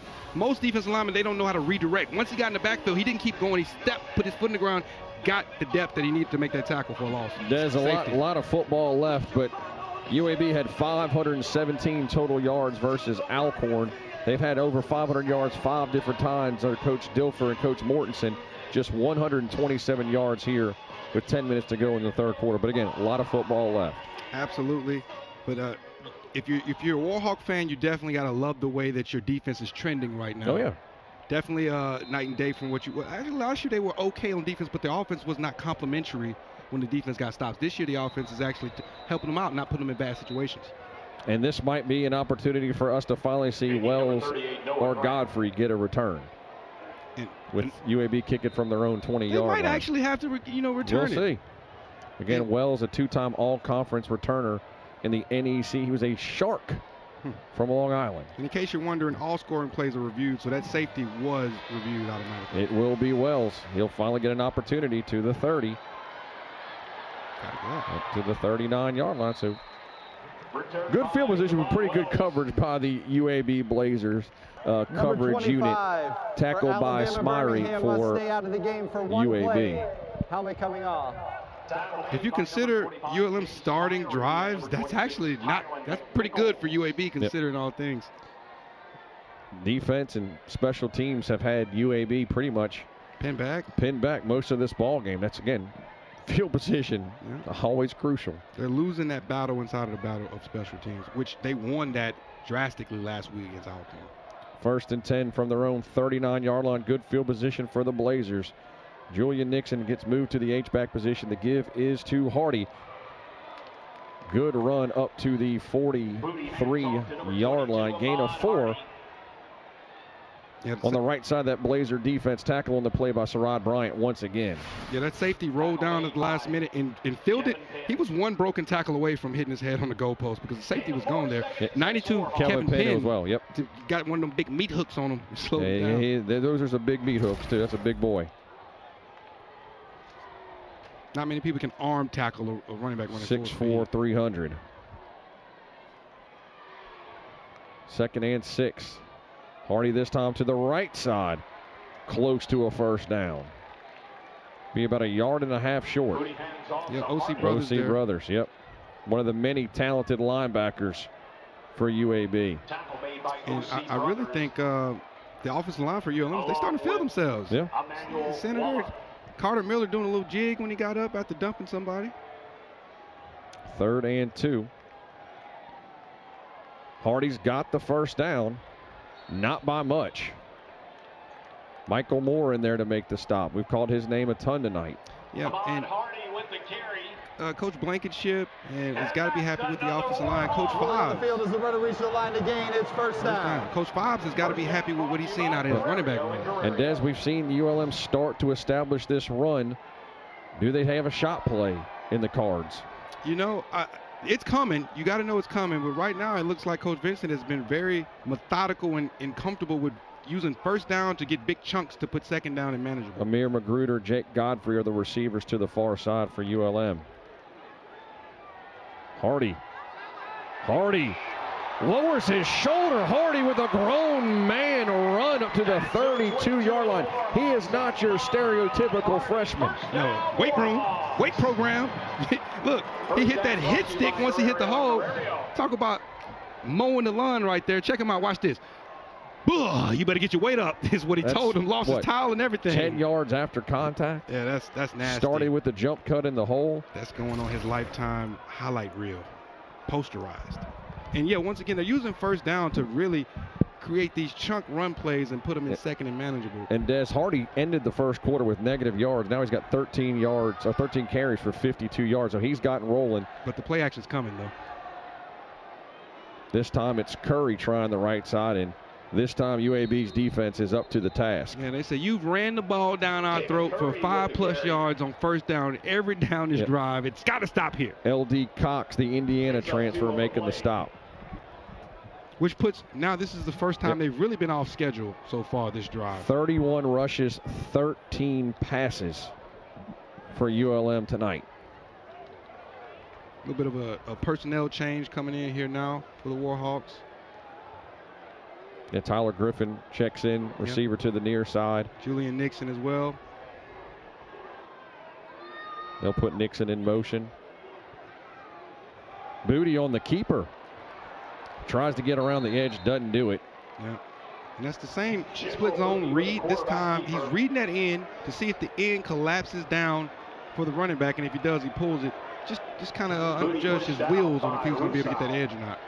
Couldn't get it knocked out of bounds. Short gain on the play. I can understand the play call. You've been doing a good job running with your running backs. But this Booty's got better wheels than people think. He's got better wheels for sure. This is a big third down for UAB. And kind of that no man's land if you don't get it. Yeah. 3rd and 6 for the Warhawks. Booty to throw. Caught. First down and more. That's Jake Godfrey down to the 11-yard line. Godfrey, an Alabama native, Spanish Ford High School, picks up the first down. Look at Jake. They say he's got hands like he can catch bricks right now. They're running levels. They got 2 slants coming on different levels. He throws it, stretching that defense horizontally to test those zones. Great catch there for Godfrey to get a fresh set of downs. And now ULM's in scoring position. Jackie Beck making the stop, but Jake Godfrey transferred from New Mexico, but a Spanish Fort High School. So an Alabama native, a lot of Spanish Fort guys in this game on both sides of the ball. Good program. 1st and 10 from the 10. Hardy. Wow. To the 6, to the 5, to the 4. His forward momentum was not scrum. stopped. Yeah. That was an early whistle there. The ruling on the field is the runner's progress was stopped. It's 2nd down at the 4-yard line. And Des, ULM's offensive line starting to get that big front from UAB on their toes. But he was stopped. The linebacker read this play, filled the gap, and just got did dirty in the hole there by Ahmad. Even when you do your job, sometimes you don't do your job. And yeah, it didn't quite stop his momentum there. They blew it a little bit early there. 2nd and goal from the 4. But they're still in it. This is, I won't say it's a must stop for the Blazers, but they're getting to the point where if they don't hold them to 3 here, they're going to run out of time as far as possessions, just based on what their offense. Well, I'm still waiting for them to take a shot play with these skill guys. I've seen a lot of film on Zeno. I know a lot of the stuff they do. It's kind of intermediate. He's incredibly accurate, but he's got the arm to push it downfield, and they've got the playmakers to do it. We just haven't seen it yet. Billy Pullen has been wrecking the pocket anytime they try to drop him back. And if they've had a clean pocket, he's been clamped up on the edges there by Biggers and David Gotze doing a great job from their corner position. So you're right. What they've been doing so far, they've had an answer for it. Ahmad Hardy again. Powerful run. Again, the backer had him lifted up off his feet, but he continued to run. I mean, he lifted him up. That was Sarad Bryant, who has had a whale of a game. And that was O.C. Brothers meeting him in the hole there. Just not able to finish the play. And we've got a substitution, Hunter Herring, who's blocked a punt earlier in this game. We called him the Taysom Hill role. He's come in there at quarterback. And so you gotta think heavy run. Yep. Hunter Herring, the former OCS Eagle, has checked in at quarterback. Quarterback keep. Herring into the end zone. Hunter Herring has scored to give ULM a 21-6 lead, 4-yard touchdown run for the ULM version of Taysom Hill. Yeah, just the QB power there. And that's one of those situations where the defense knows what's coming. They ran the same play when Hunter Herring came in the game last time. He's just going to sit there, wham with his H-back. They wham and he waits for it and then lowers his head to get pay dirt there. Well, the thing is, it's kind of like the old Wildcat. You said QB power. You know it's coming. When you do that with a quarterback, he does have the ability to throw. He won 2 football games last year as the starting quarterback. The first 2 games where they came back, he came in off the bench to beat Army, and he was the quarterback at the 2nd game of the season against Lamar. And then when he went down, well, so did the rest of the season. So he could throw the football. But guess what? They haven't put it on film this season. They've run that play twice. They got that in the hole when they need it. Larson's kick is good. It didn't look good off his foot, but it goes to the goalpost. That's all that counts. And ULM, after Hunter Herring's 4-yard touchdown run, has extended their lead 22-6. Is something brewing on the Bayou? Stay tuned.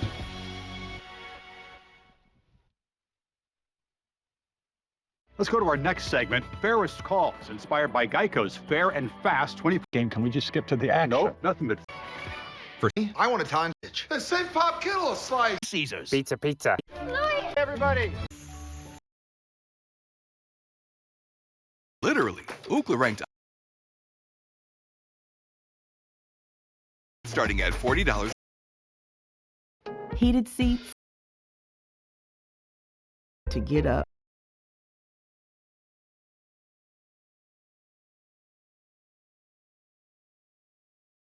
I didn't have to spend my life. Nothing. 23 off the clock, punctuated by Hunter Herring's 4-yard touchdown run to give the Warhawks a 6 lead. I'd love to see the stat of how many.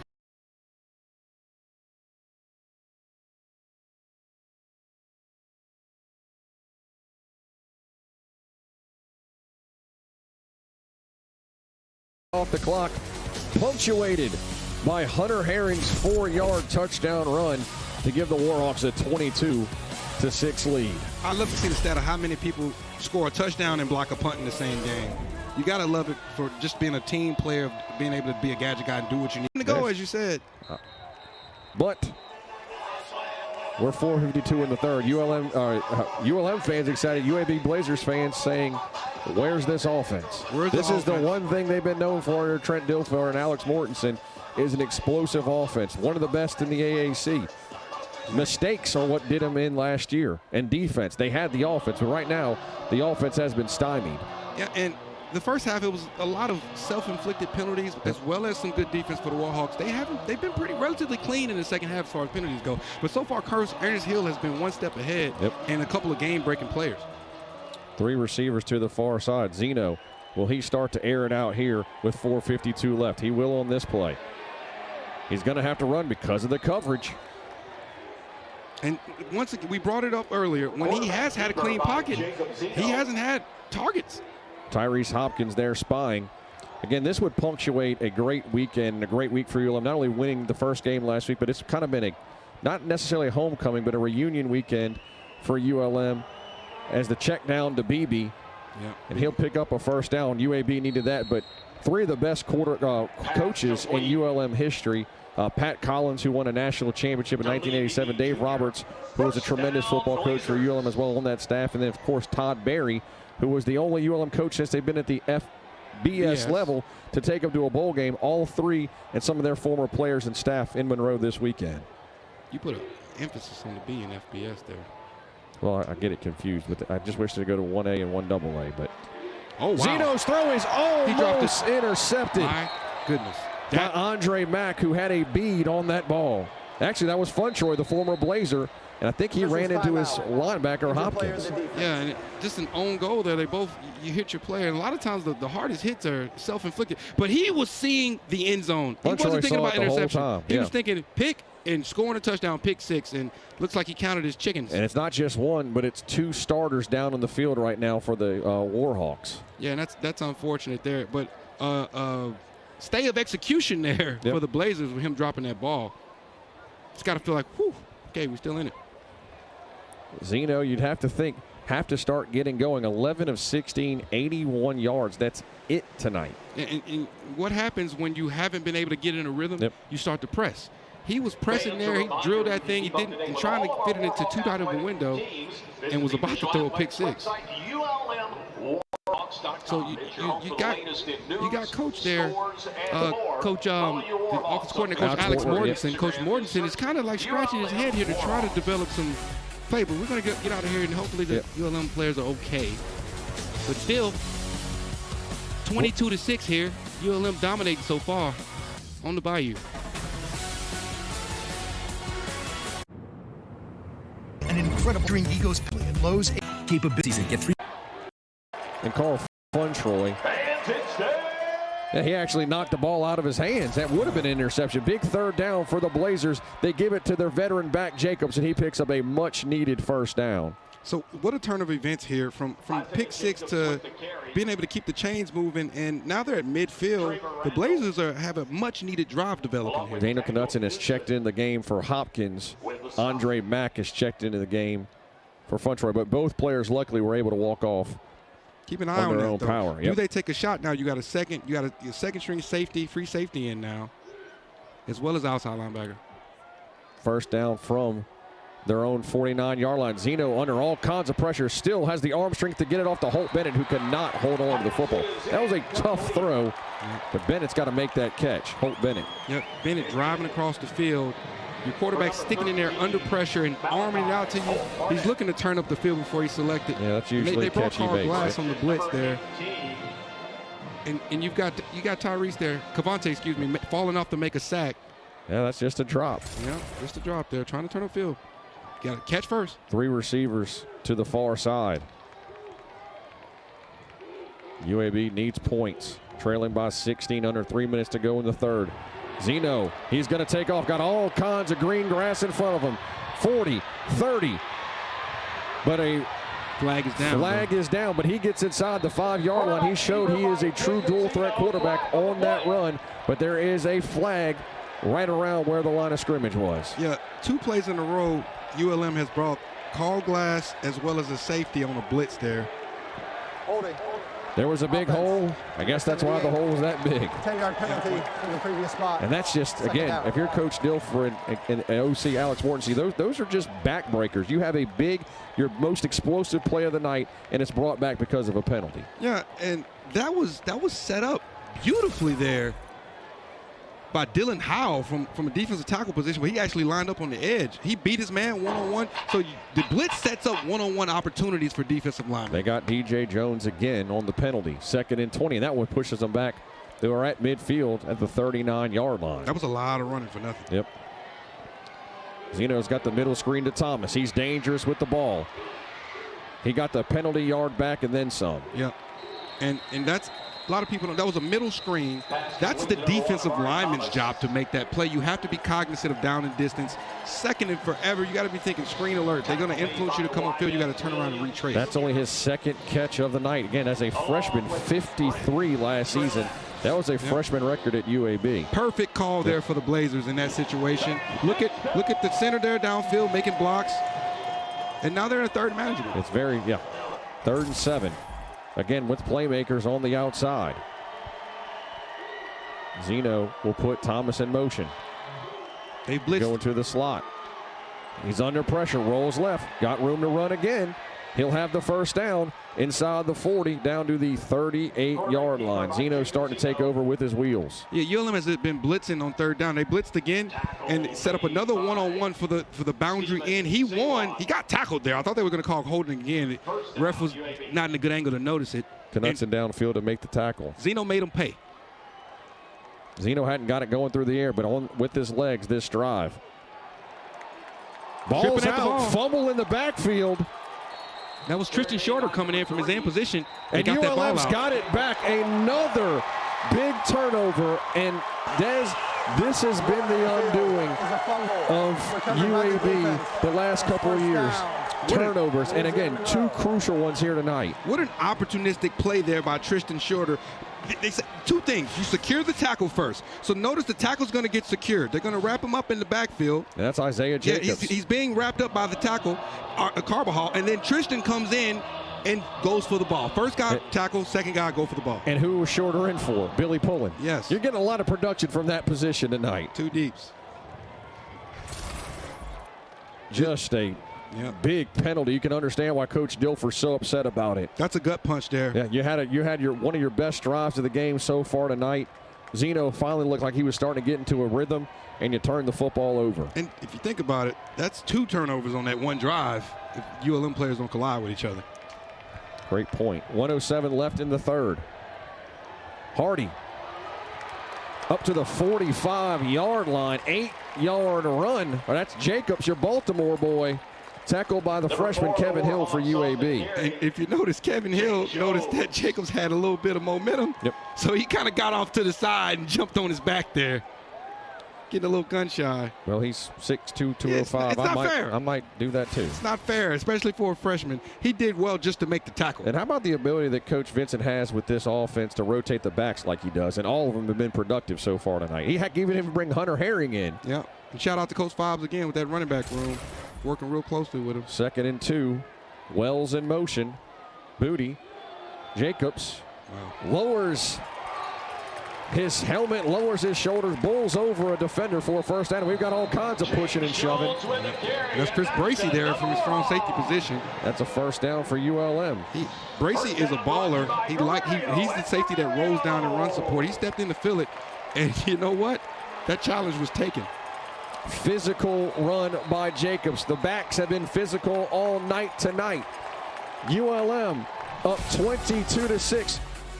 Bryant Vincent said a win over UAB would do wonders for this program. He's 15 minutes away from it possibly happening.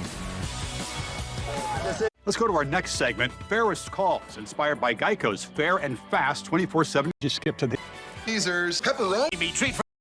He named us the best and fast. I might call it. And stop you from answering it. Italian leather smells.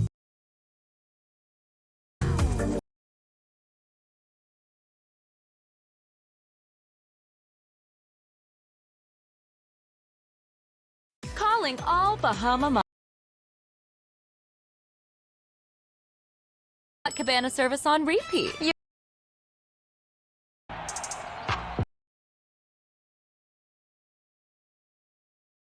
So.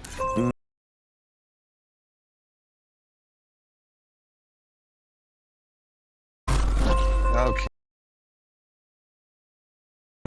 Apartments.com. Leading UAB 22-6. Looking to get a little more separation on this drive as they've got 1st and 10 from their own 49-yard line. But Des 4 for 4 in the red zone. That's ULM tonight, and then 2 turnovers for UAB. That's been a huge difference in this ball game. And oh, by the way, 178 yards on the ground for the Warhawks. Yeah, and holding UAB to 178 yards of total offense. This time, Brothers in the backfield, loss on the play to give to James Jones. So this is a crucial drive. We said that last time, but you really got to think that if ULM is able to get points here, they're going to start warming those buses up for UAB and looking at that drive home. But this Coach Vincent, we got to talk to him. He talked about them in UAB in 2018 where they were able to go down and beat Southern Miss. And that's an if. Yeah, that's an big time if. Yeah. And how that turned into like a program-changing win for them. And he says this could be that game for them if they're able to hold on here. He compared this game for ULM, what that UAB game versus Southern Miss was years ago, as kind of a barometer. Yeah, and how it made them believe in that they could actually be pretty good. Moody to Campbell, his first catch of the night. Makes it 3rd and manageable at the 45-yard line. The fact that they've held Campbell catchless so far, and they've still been able to have productivity. And as well, Devon has been relatively silent. Well, they haven't had to throw the football that much because of the success they've had on the ground. Proving that you can get it done either way. And how about that arm there for General Boone? 3rd and 5 here. They'd love to get a first down and continue to kill clock. Still a lot of time. Keep it on the ground, probably. They've been able to average 5 yards a carry, doggone near. And they've got the former Blazer Curry in the backfield there. Yeah, and he's getting his calls. He's letting the defense, what the defense does, determine what he's going to do. I wonder if they're going to call a timeout with just 3 seconds on the clock, and they will. They will. Timeout. Louisiana Monroe. 13:38 left. Timeout. ULM looking to add to their lead here against 7 claims to action. Nope. Did you get pepperoni? I'm sausage. Your game day delivered with Little Caesars. Pizza. Good news travels fast. Verizon. Get fiber internet starting at 4.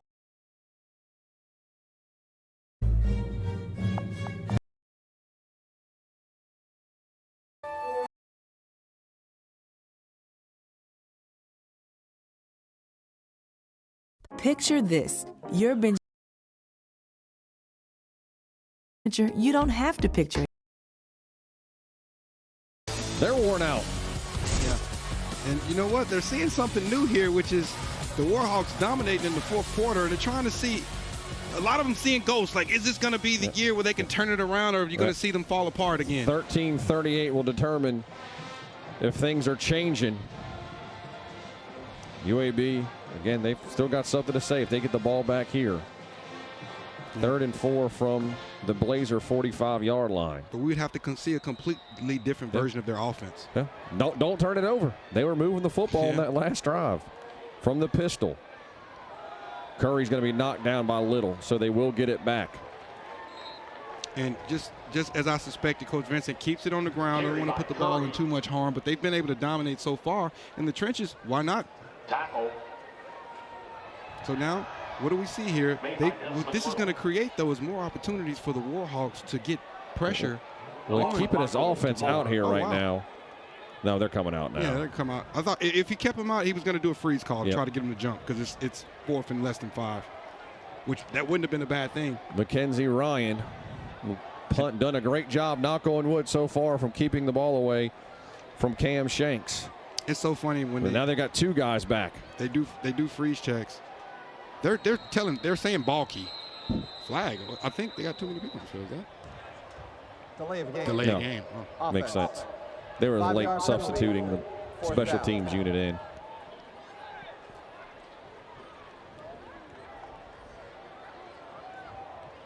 So it looks like we're going to get an opportunity to see a return here from Cam Shanks there. Cam Shanks, but he's got a up man to his left. If I was that up man, I'd catch the ball and toss it to Cam. Not a bad strategy. That's an even better strategy. Wow. Mackenzie Ryan. Right now, he is looking like an all-conference punter. He is. And you mentioned Australian rules rugby is what he was playing. Coach Vincent had to remind him before the season, hey, they can hit you. You need to get that ball out. Looks like he's adjusting just fine. He's taking that to heart. Yeah. Again, I'm just in awe that this kid's never punted in a college football game before, never punted in a football game, period. Coach Vincent's maybe setting a tone. There's a bunch of coaches across college football saying, maybe I need a good, although, heck, there's already been a lot of people going on to Australia to get kickers anyway. Starting to do it. Aussie, but this is a good one. Oi, oi, oi. Then they get to come over here and just wow everybody with their accent, too. You know, the ladies love that Australian accent. 1st and 10 from their own 6-yard line. Zeno, the draw to BB. Held in check, but picked up 4 on the carry. Yeah, and Carl Glass is going to have to come out with his helmet. Number 35 of the defense must leave the game for one play. Makes the tackle, loses the helmet. Yeah, I see him with the 1980s, you know, rolling that, looking like Zeke Elliott out there. But so ULM, they're going to probably go with their dollar front, bringing in extra DB, and smarter the Blazers to try to test that middle by running that draw there, expecting pass. 1st and 10, or excuse me, 2nd and 6 from the 10. You'd think they have to go with a little more tempo here, down 2 scores. Don't look like they need any rush.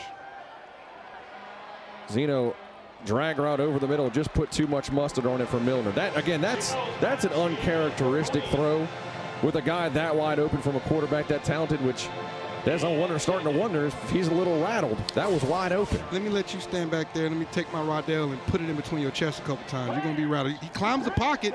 His feet look regular. That actually should have been caught. It was a drop. That was I a good take pass. That back, Jacob Zeno. That was a perfect pass. Yeah, and good pass pro. He had calm feet, climbed the pocket, made it on time. You just got to help your quarterback I'd expect the person who's 2nd in the country in completion percentage to put most of them on the numbers, and that one was. 3rd and 6. UAB desperately needs this 1st down. Zeno rolls right. Drops it off to BB around the sidelines. Did he stay in bounds? Great toe tap. The ruling on the field is a completed That was a catch massive for a first down for the Blazers. That's some backyard football there by Zeno. It's gonna, pocket's going to break down. He's going to buy himself some time, reset the pocket. He's got a drive route coming across. He told his running back, go upfield, basically a real route. Billy Pullen almost had it, but yep, that's a catch. That'd have been a catch in the NFL. Beautiful. 2-tap that one. Blazers needed that. Quick throw on the screen. Knutson in there to make the stop on Iverson. Hooks on the catch. That's a big time throw as well. He's on the opposite hash. He's throwing all the way across the field on that. It's a slow development. Knutson and Randall in there to make the stop. Knutson's still in there. We haven't seen Hopkins back in the game. ULM is perfectly fine with the pace of this drive, though. Yeah, absolutely. They would not have enough time to get enough possessions to come back at this pace. UAB's got to start. Well, Jacobs, he's trying to push the pace. He will. A 1st down on that one, picked up 12. Knutson on the tackle. The ruling on the field is a 1st down. So now number 5 for the defense must leave the game for one play for his helmet coming off. Now we're saying Barkhead and Tristan Shorter coming in there, bringing in some fresh bodies. They're getting Billy off the field, Billy Pullen that is, because now you want to keep fresh bodies on the field if you're a defensive line to keep the rush on them. Daniel Knutson out of Eden Prairie, Minnesota. It's a long way from Minnesota to Monroe. But they've been very methodical. I expect them to take a shot sooner, now that you have Billy Pullen off the field. And here you go. On the blitz. Oh, intercepted. Pick 6. Carlin Vigors. Did he just put the nail in the coffin on the pick 6 on the Blazers? I think they're about to start warming up the buses. My goodness, what a dominant performance by this defense. That was a miscommunication between the quarterback Zeno and his wide receiver, Amari Thomas. He's out there thinking maybe it was an option route. He was running a wheel. The south end zone squad at ULM is losing their mind right now. This town might run out of fireball after that pick six. So he's running a wheel route. That's just a miscommunication. Yeah. And the wheel was open. He put it, but he threw it right to Viggers. Just a out of character move there for Zeno. Out of character for the UAB offense tonight. And this is officially a demolition. 29-6, 10:33 left in this ball game. Blazers, it's not over with yet, but the Blazers need points, and they need them now. Down 23 here in the fourth quarter.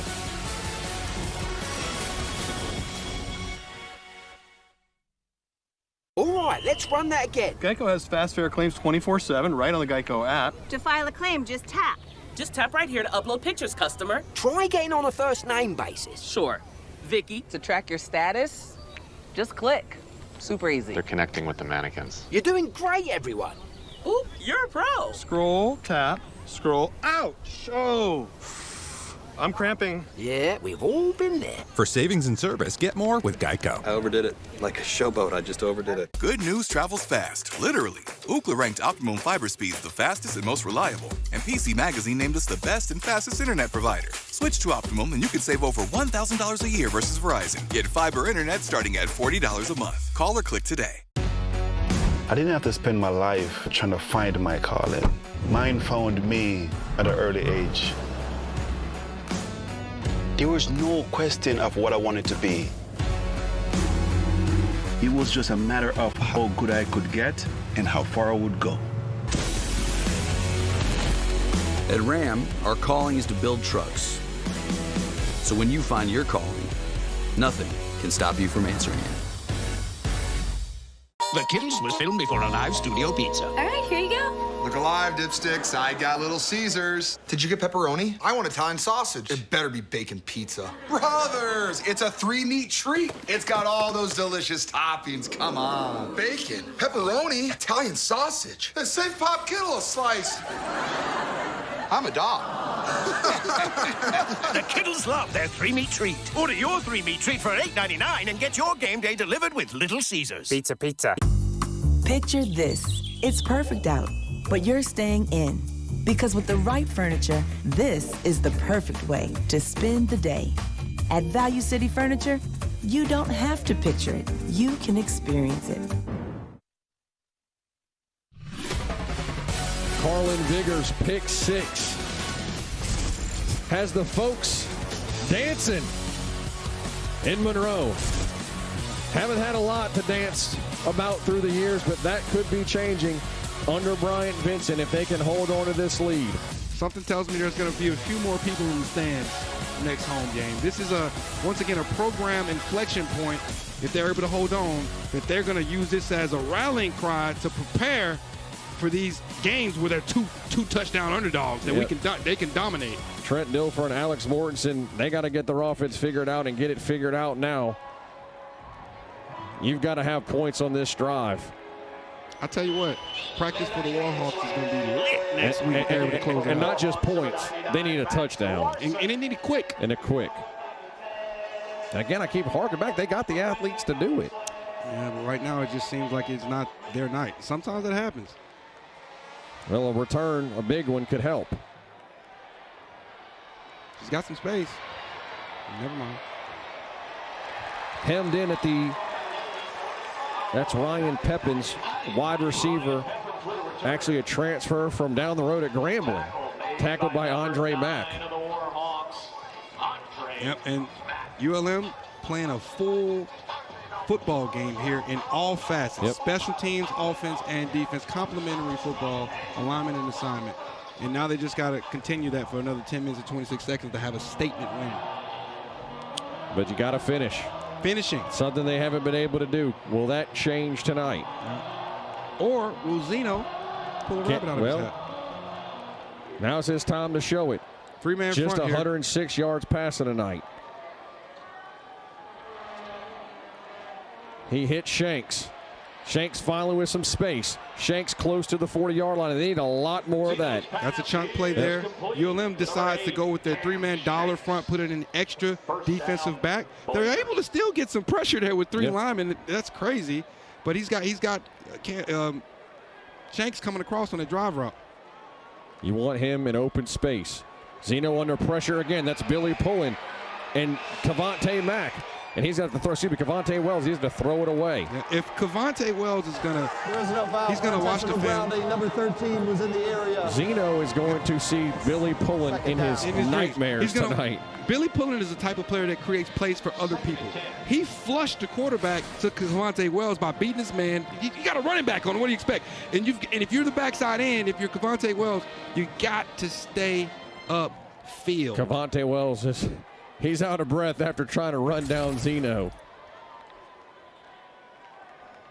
Need a shot play. Zeno hit while he threw it, still completed it to Iverson Hook. Actually, that was Shanks across midfield.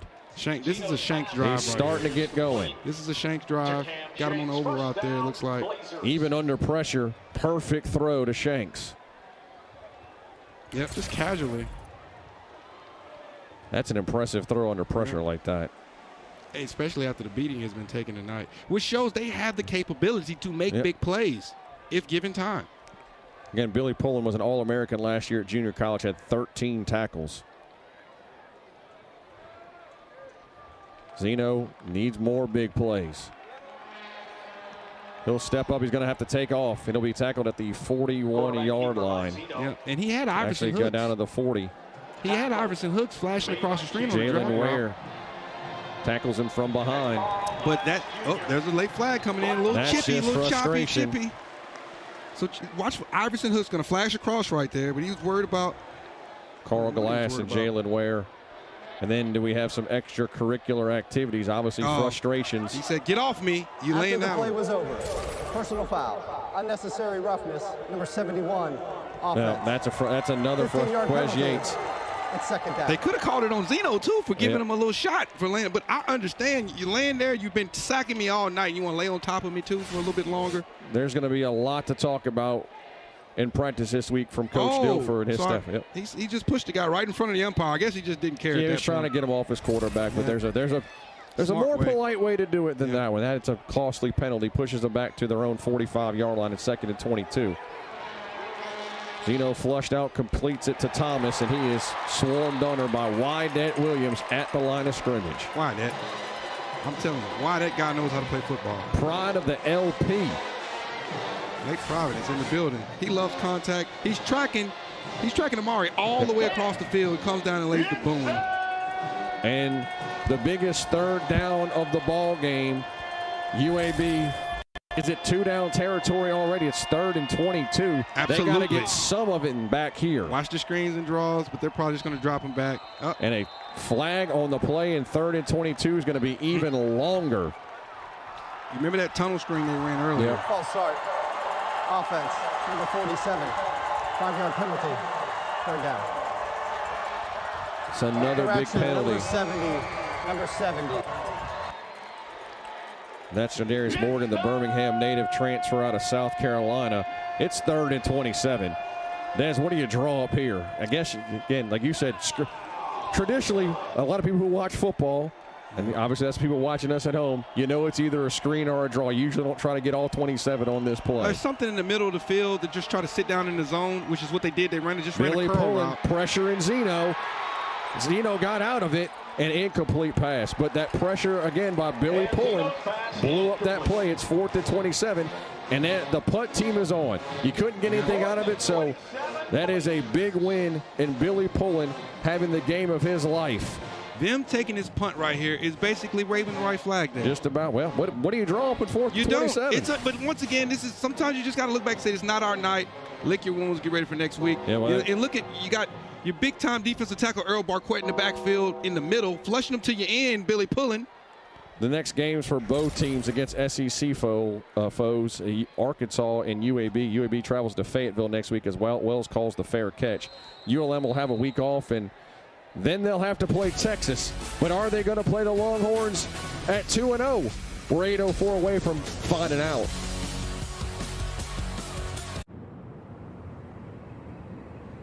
765 6-volt Ego Auto ground.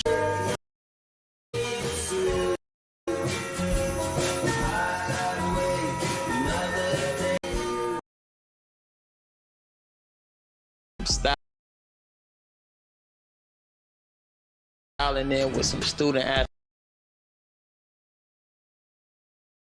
Style is all about a representation.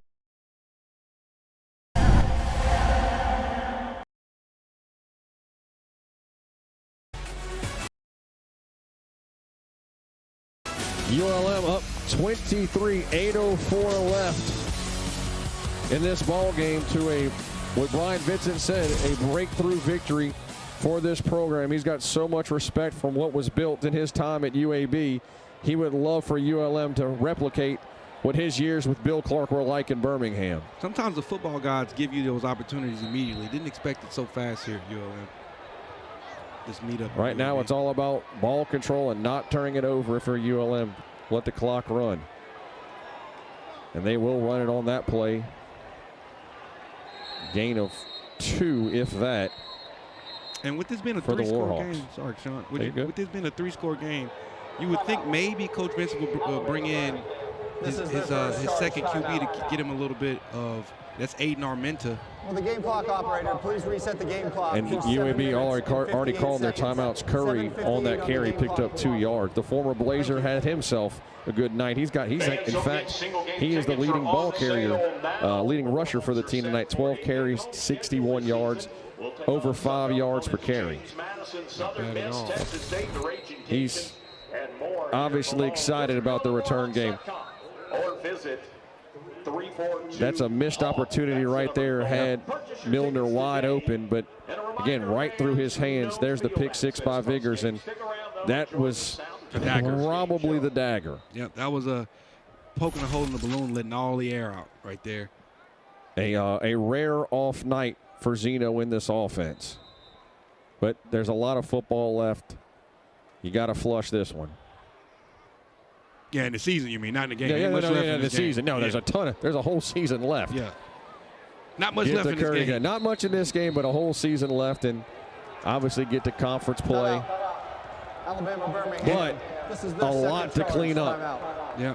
And even with ULM being able to have such a dominating performance in the end, it was close and tightly fought for the majority of this game. They just kept their nose ahead and stayed opportunistic. And Des, if you're the UAB staff, like, you could take being out physical, but but it's the self-inflicted wounds, and there were plenty tonight. Turnovers and penalties are what, as a coaching staff, drive you crazy. Turnovers, penalties, safeties. I would say turn you bald at Trent Dilfer, but as a fellow bald guy, I can't really take that shot.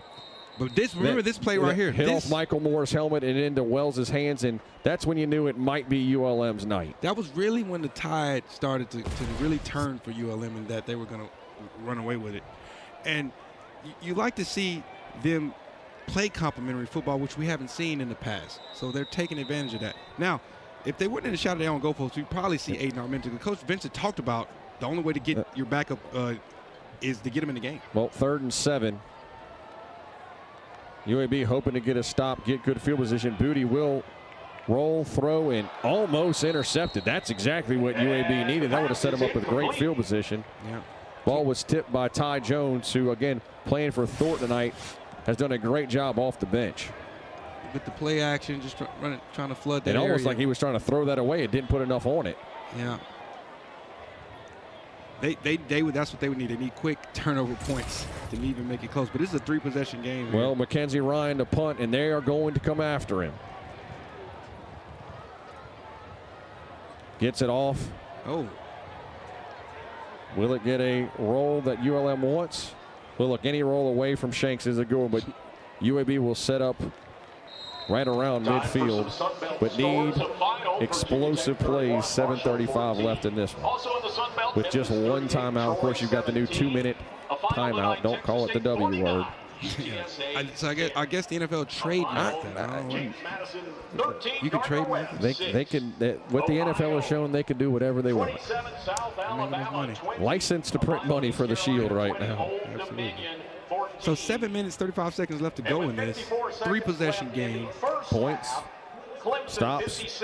Onside kick. Stranger things have happened. It feels like that clock stopped moving on that last drive. It can't move slow enough for the Blazers. So this is a long 7:35 for ULM fans. Zeno swarmed under Tristan Shorter. Look who's right next to him to congratulate him. If Short didn't get him, Pullen probably would. The edge rushers for ULM feasting. And that was a game tonight. there. They're going to take Tristan Shorter. They're going to stun him inside. We called it a Rita. He comes all the way from the edge to the inside and finishes it up with style points there. His son's going to be able to watch that replay for years to come. I think UAB's probably shot. They're getting beat so badly up front. And they're under pressure again. He's going to be That's going to be a half a sack by Pullen. And another game here. Right now they and Wells. Cavante Wells Pullen meet at the quarterback here. At some point, you're going to think about getting Zeno out of there. You're going to get him hurt. This is the strength of this defense with the pass rushers they have. When you have third and need to throw, you just let those guys run loose. Get after the quarterback. It's crazy to say that, but you start thinking about the health of your team if you're the Blazers here. J.D. Stewart checking into the ball game. At what position? Replacing linebacker at rush edge. 3rd and 25. Zeno to Damus. Only his second catch tonight. Chopped down by number 12, Wyatt Williams. Why that guy can play football. He's probably going to be pushed by Billy Pullen for Sun Belt Conference Player of the Week this week on the defensive side of the football. Yeah, I've been very impressed. And Des, this is essentially your ball game. 4th and 25, and Coach Dilfer's keeping his offense out there. You have to.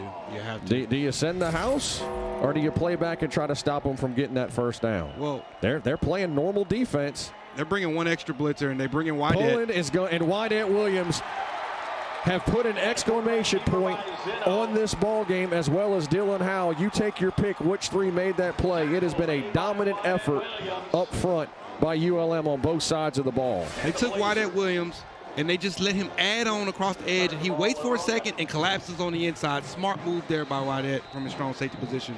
And yeah, it's been a collective effort by that defensive line of making Zeno have nightmares and hear footsteps. Again, Pullen, Williams. But somebody had to make him step up. You know who did that? Earl Borquette there from his defensive tackle position. Earl's got a fumble recovery in this game. UAB just 227 yards offensively tonight. Do we see Aiden Armenta, or are we still with General Booty? I think Armenta is in the ball game. Yep, Armenta's in the ball game. And hands it to, that's a new tailback as well. And we've got a fight on the, and some pushing and shoving. He's standing over him still in front of the umpire. Right now, you've gotten your butt beat. All kinds of frustration. And the coaches are coming to get him off the sideline. Rosario Smith has checked into the ball game for ULM. And that's Michael Moore, who's having to be grabbed off the field by his coaches. He's on the plays of first down after the play was over. Personal foul. They might throw him out. I think his night is done. Penalty will be enforced half the distance to the goal line. Automatic first down. That would be very unfortunate, because if he gets thrown out now, I think he has to sit out the first half next week. Yeah. But yeah, just frustration for if you're the Blazer right now, and I understand it. Rosario Smith, and he stands over him, and it's just like you can't do it. You're out there working your tail off, and it just hadn't been your night, hadn't been good enough, and sometimes you just reach a boiling point. Rosario Smith transfer out of Coffeyville Community College. Phoenix, an Alabama boy as well. Phoenix City, Alabama. It's an interesting name. Coffeyville College. 3 C's. I'm looking to pour it on UAB with another score. Possible statement win for ULM. Smith. I think the statement has already been made. This time, held in check, tackled by Ty Jones. Called his name quite a bit tonight for UAB. And another flag, and it has gotten, we talked about familiarity. Yeah. Well, now it's starting to feel like familiarity breeds contempt at the end of this one. Yeah, it's getting chippy, and you're starting to see some subs come in. You love to see that if you're a Warhawk fan. You got Q McBroom coming in as the second tackle. Taunting on ULM. And I'm just giving Q McBroom a shout out, and he's getting penalties. That's an announcer's The jinx. result of the play is the runner was short of the line to gain after the play was over. Unsportsmanlike conduct, number 75, offense. Yep. And that'll get you yanked out of the game pretty quick. And as well as you're playing, you don't want to taint that. First unsportsmanlike conduct towards an ejection. Just get out of here. And, you know, you feel good. He gets on the field. He makes a good block. You just can't go stand over him. Talk. Maybe, let me play devil's advocate. Maybe the defensive player was talking a little head to him, you know. It's always the second guy. Yeah. Maybe he was saying, what'd you say about my mama? And you're up 23 points. Yeah, you know, just let your pass do the talking. I say that. I did a lot of talking. I can't imagine. Steve Gorski's checking to the game out of Allen, Texas. Another transfer from all kinds of new names. Are you saying I talk a lot? Well, that's your job. I can't imagine you being a trash talker back in your day. No. That's Bennett Galloway checking into the ball game at tailback for ULM. 5'11", 210 redshirt sophomore out of Chaplin, South Carolina. And it's really an embarrassment of riches for Coach Fobbs and his running back room. If Bennett Galloway in any other running back room, he would get a lot more touches. And ULM is just 4 yards away from going over 200 yards tonight against UAB. And again, that was something that UAB really struggled with last year, was in run defense, and they looked great last week versus Alcorn, but kind of the same old issues that plagued them last year is plaguing them here tonight in Monroe. Yeah, and that's Coach Sione Taufo, the defensive coordinator there, that was actually coaching with Coach Dilfer in his high school team. ULM Prior to the play clock calling a timeout before the clock expired. Louisiana Monroe. 29-6. And final timeout of the second half. Again, I don't know a whole lot of people who saw this coming. I know Vegas didn't. I'll tell you what, I said if I was a betting man, I almost downloaded one of them sports betting apps because the 13-point line was crazy. I knew ULM might lose, but I didn't think they would. I knew they wouldn't lose by 2 scores. I did not see this. Well, I think because of what we've seen from ULM in the past, they didn't look fantastic against Jackson State. We called that game. It was a struggle. Yeah. They did pull away late. What does that say about Jackson State? Jackson State might be pretty good, but look, you just said it. This could be just, it's one of those nights if you're UAB. Here's what ULM's got in front of them. It's going to be tough the next 2 weeks. At Texas, well, they're going to be off next week. They'll need every bit of it to get ready for the Longhorns. Then at Troy, Trojans off to a slow start, but they've been the reigning Sun Belt Conference champion. They've kind of been the standard bearer. Next time, we'll be back a very good James Madison here on October the 5th. But a couple first road games of the season on deck for the Warhawks. And then Coach Vincent's got UAB, and then he's playing Southern Miss again. 2 very familiar teams to him. The give to Galloway, and could you imagine if he be short of the first down by a lot? Could you imagine if in his first year they were able to beat UAB and Southern Miss? Well, after losing 10 in a row last year, you're gonna enjoy and celebrate every single win. This is their third and final but just timeout with the of the familiarity second half. he has with both of The those game clock programs. operator.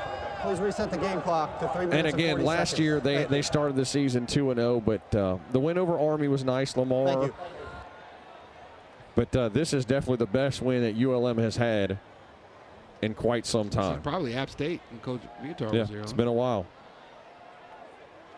Here's the safety by Billy Pullen, who had himself a whale of a ball game. He is a pass rush extraordinaire. You know it's their night when Billy Pullen and this defense making plays like that. Yeah, inside move, different rip, redirect, smash mouth. You love to see it. Then he flexes on him. And you know, Des, I knew, and we're talking with Coach Vincent and the staff before the season got started, he was an elite pass rusher. I've been impressed by the way he's been able to do what he's done against the run tonight. Yeah, and that shows a complete football player there. Everybody loves to rush the passer, but will you put your hand in the dirt and go spill a pulling H-back? Max Larson, 40-yard field goal.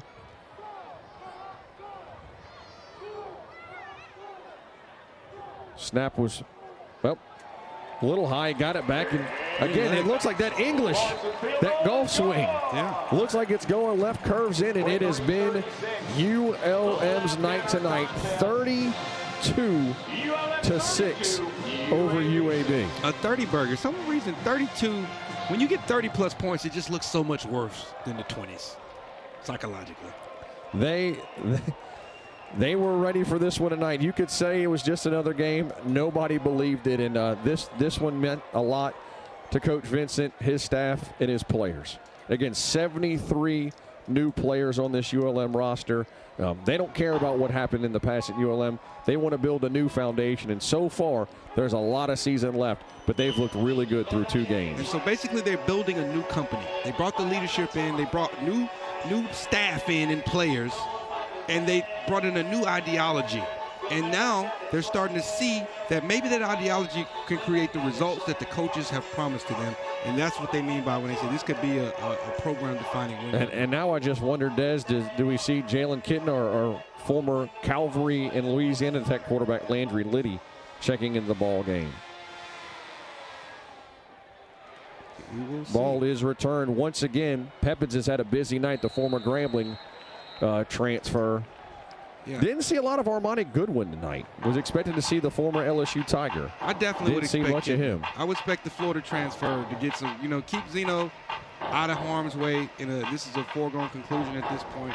Let your Zeno, let Kitten get a little bit of juice. No, and they're keeping Zeno in the ball game. Wow.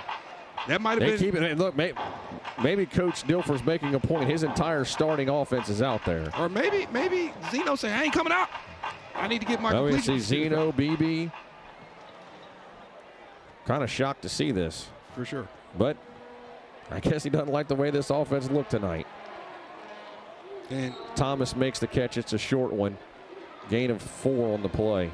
Maybe say, look, y'all been messing up my completion percentage with these drops. We about to fix that. Yes, he's 19 of 29.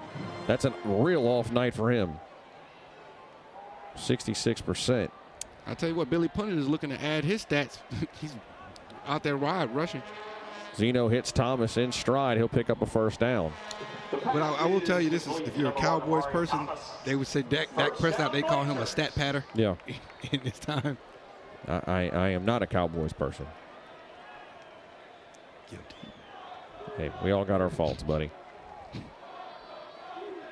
Zeno to throw, caught by BB. But a lot of pressure on the Cowboys this year, as usual. But you got the Saints coming up.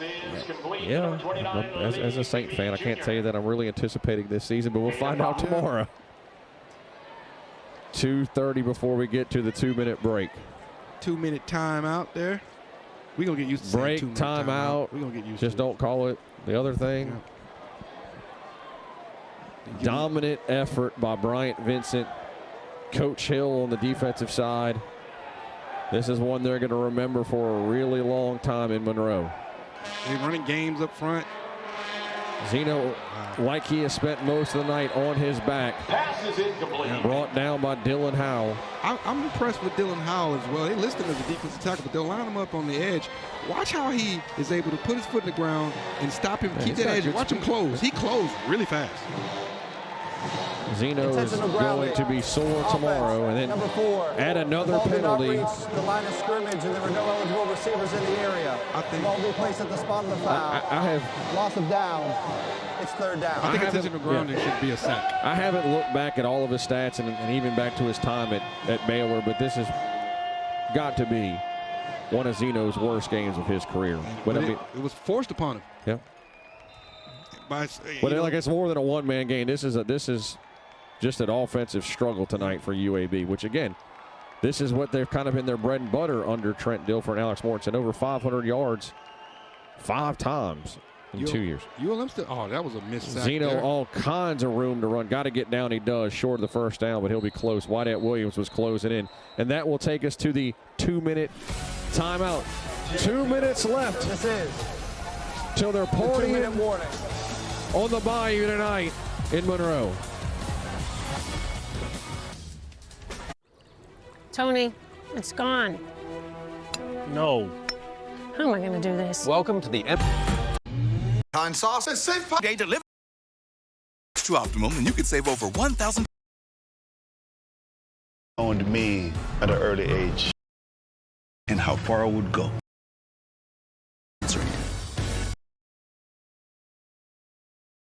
Leather smells better than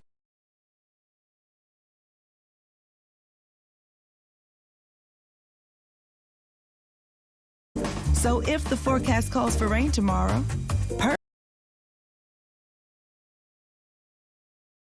Bowl at Tropical Smoothie. Time now.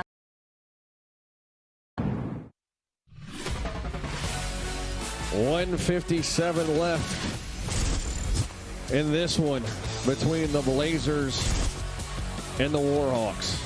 Trent Dilfer, this is an unreal stat. UAB is 1-6 in week 2 since they returned from football in 2017. All of them have been on the road. Somebody's got to schedule them a home game next year for week number 2. They need a homecoming game week 2. That, as good as they've been, that just does not seem real. But the curse of week 2 continues for the Blazers. And Trent Dilfer still winless on the road as head coach at UAB, and it's not going to get any easier next week when they travel to Fayetteville to take on Arkansas. That's another unreal stat there. What a tale like of 2 different outcomes for new coaches and new programs in this game anyway. But if you're ULM, you just want to get out of here. You would think that Coach Dilfer would have just been running the ball to try to get the clock out of here and go home and lick their wounds. But no, they still passing it. Zeno to Jacobs, class with the tackle, but way short of the first down. I mean, if you just look at the sidelines, man, what is that? Like a tale of 2 cities? That's what you're seeing. It was the best of times. It was the worst of times. My goodness. Yeah, I feel like this game ball is going to sit on Bryant Vincent's desk for a while. For Shiggity. Aiden Armenta, his former quarterback at New Mexico, has checked into the ball game. Of course, he was there on the last drive. Another new running back's checked into the ball game. That is Charlie Norman, another former West Monroe Rebel on this team. Okay, you saw him play high school ball. Local product. I like to see it. Another thing ULM's making an effort to do is get more local. They have Jaden LeDent from Ouachita as well as a walk-on the roster at the wide receiver position. So we got a few local people on the team. Time of possession, all ULM tonight. But he did get out of bounds. So, well, now they started to. Haven't run the clock yet. Yeah. It's just a little heads-up play. Hey, stay in bounds, buddy. Armenta's going to keep it. He'll be tackled just short. Or he might have just gotten the first down. Did you see him put that blinker on and he went, yeah, do not go out of bounds. Like you're about to have a flat. They're trying to stop. Cy McDaniel in there to make the stop for UAB, just short of the first down, make it 3rd and 2. So this is one of those games, if you're a UAB Blazer fan, where you just kind of got to flush it, especially for the team. I think they already have. Yeah, flush it, go to next week. You don't want it to be kind of marinate too long in your brain. You overthink it. Some coaches will change everything at practices next week because of this game, which would be a mistake. Norman and Armenta in the pistol. The give to Norman. He will be short by a yard of the first down. ULM should have to run one more play. Yeah. But the little details, though, and all the football players out there remember, like when you go have a dominating game where you lose like this, when you come to practice, everybody's just a little tighter. Yep. And all of a sudden the things that the coaches would let slide, now it's a problem. And it can become a psychological thing that can draw on. And Des, back to the beginning when we started this tonight, you know, Coach Vincent, it rained in Monroe. Really about to see the Gatorade bath, but you see the stats: 296 total yards, 209 on the ground. Time of possession 32-31 to 26 minutes for UAB. But it was a monsoon in Monroe on Thursday, and Coach Vincent said it was his best practice. And he gets the Gatorade bath. The rolling on the field. I hope they got that on camera. They got to run UAB. one more play. It is first down, UAB. They got to run one more play. They're trying to get him off the field. There's still one play left. I think everybody on both sides is ready to get out of here. The game is not over. The game is not over. The runner did not reach the line to gain. There's 3 seconds on the game clock. It's first down. Alabama-Birmingham. Oh, yeah, it was a 4th down play. Yeah. So it's kind of a formality at this point, but hey, rules are rules. But you got to love this for Coach Vincent and the Warhawks here and his family. Trust me, That's probably the happiest Gatorade bath he's ever had. Yep, and it's going to be a feather in his cap in the multi-year project of rebuilding this program and the school athletic program for the city, which is the mission that he's on. He's on a mission bigger than just the football team, because we know that the football team drives other sports, and it drives how people view your university. And that's what he spoke about, having the city rally around the Warhawks and uplifting everybody. And his family took a chance and moved here. So you love to see it pay off in this moment. So far, so good. Last carry of the ball game is Weatherspoon, and he will pick up a first down, and that is how it will end. Bryant Vincent and his staff 2-0. Off to a great start in Monroe as we see Coach Vincent meet Coach Dilfer at midfield. Look at Coach Blankenship there meeting one of his players that he probably helped recruit. Family reunion here. Yep. All respect from the coaching staff. Again, that was a theme tonight of the familiarity, but it was all ULM tonight. And this is something, a performance like this is something Warhawk fans have waited a really long time for. Yeah, but it's something that you can build upon. And, you know, he got the Gatorade bath. People are saying it's only the second game of the year. But what people don't understand is you have to have faith in, you're trying to build a program, you're speaking vision.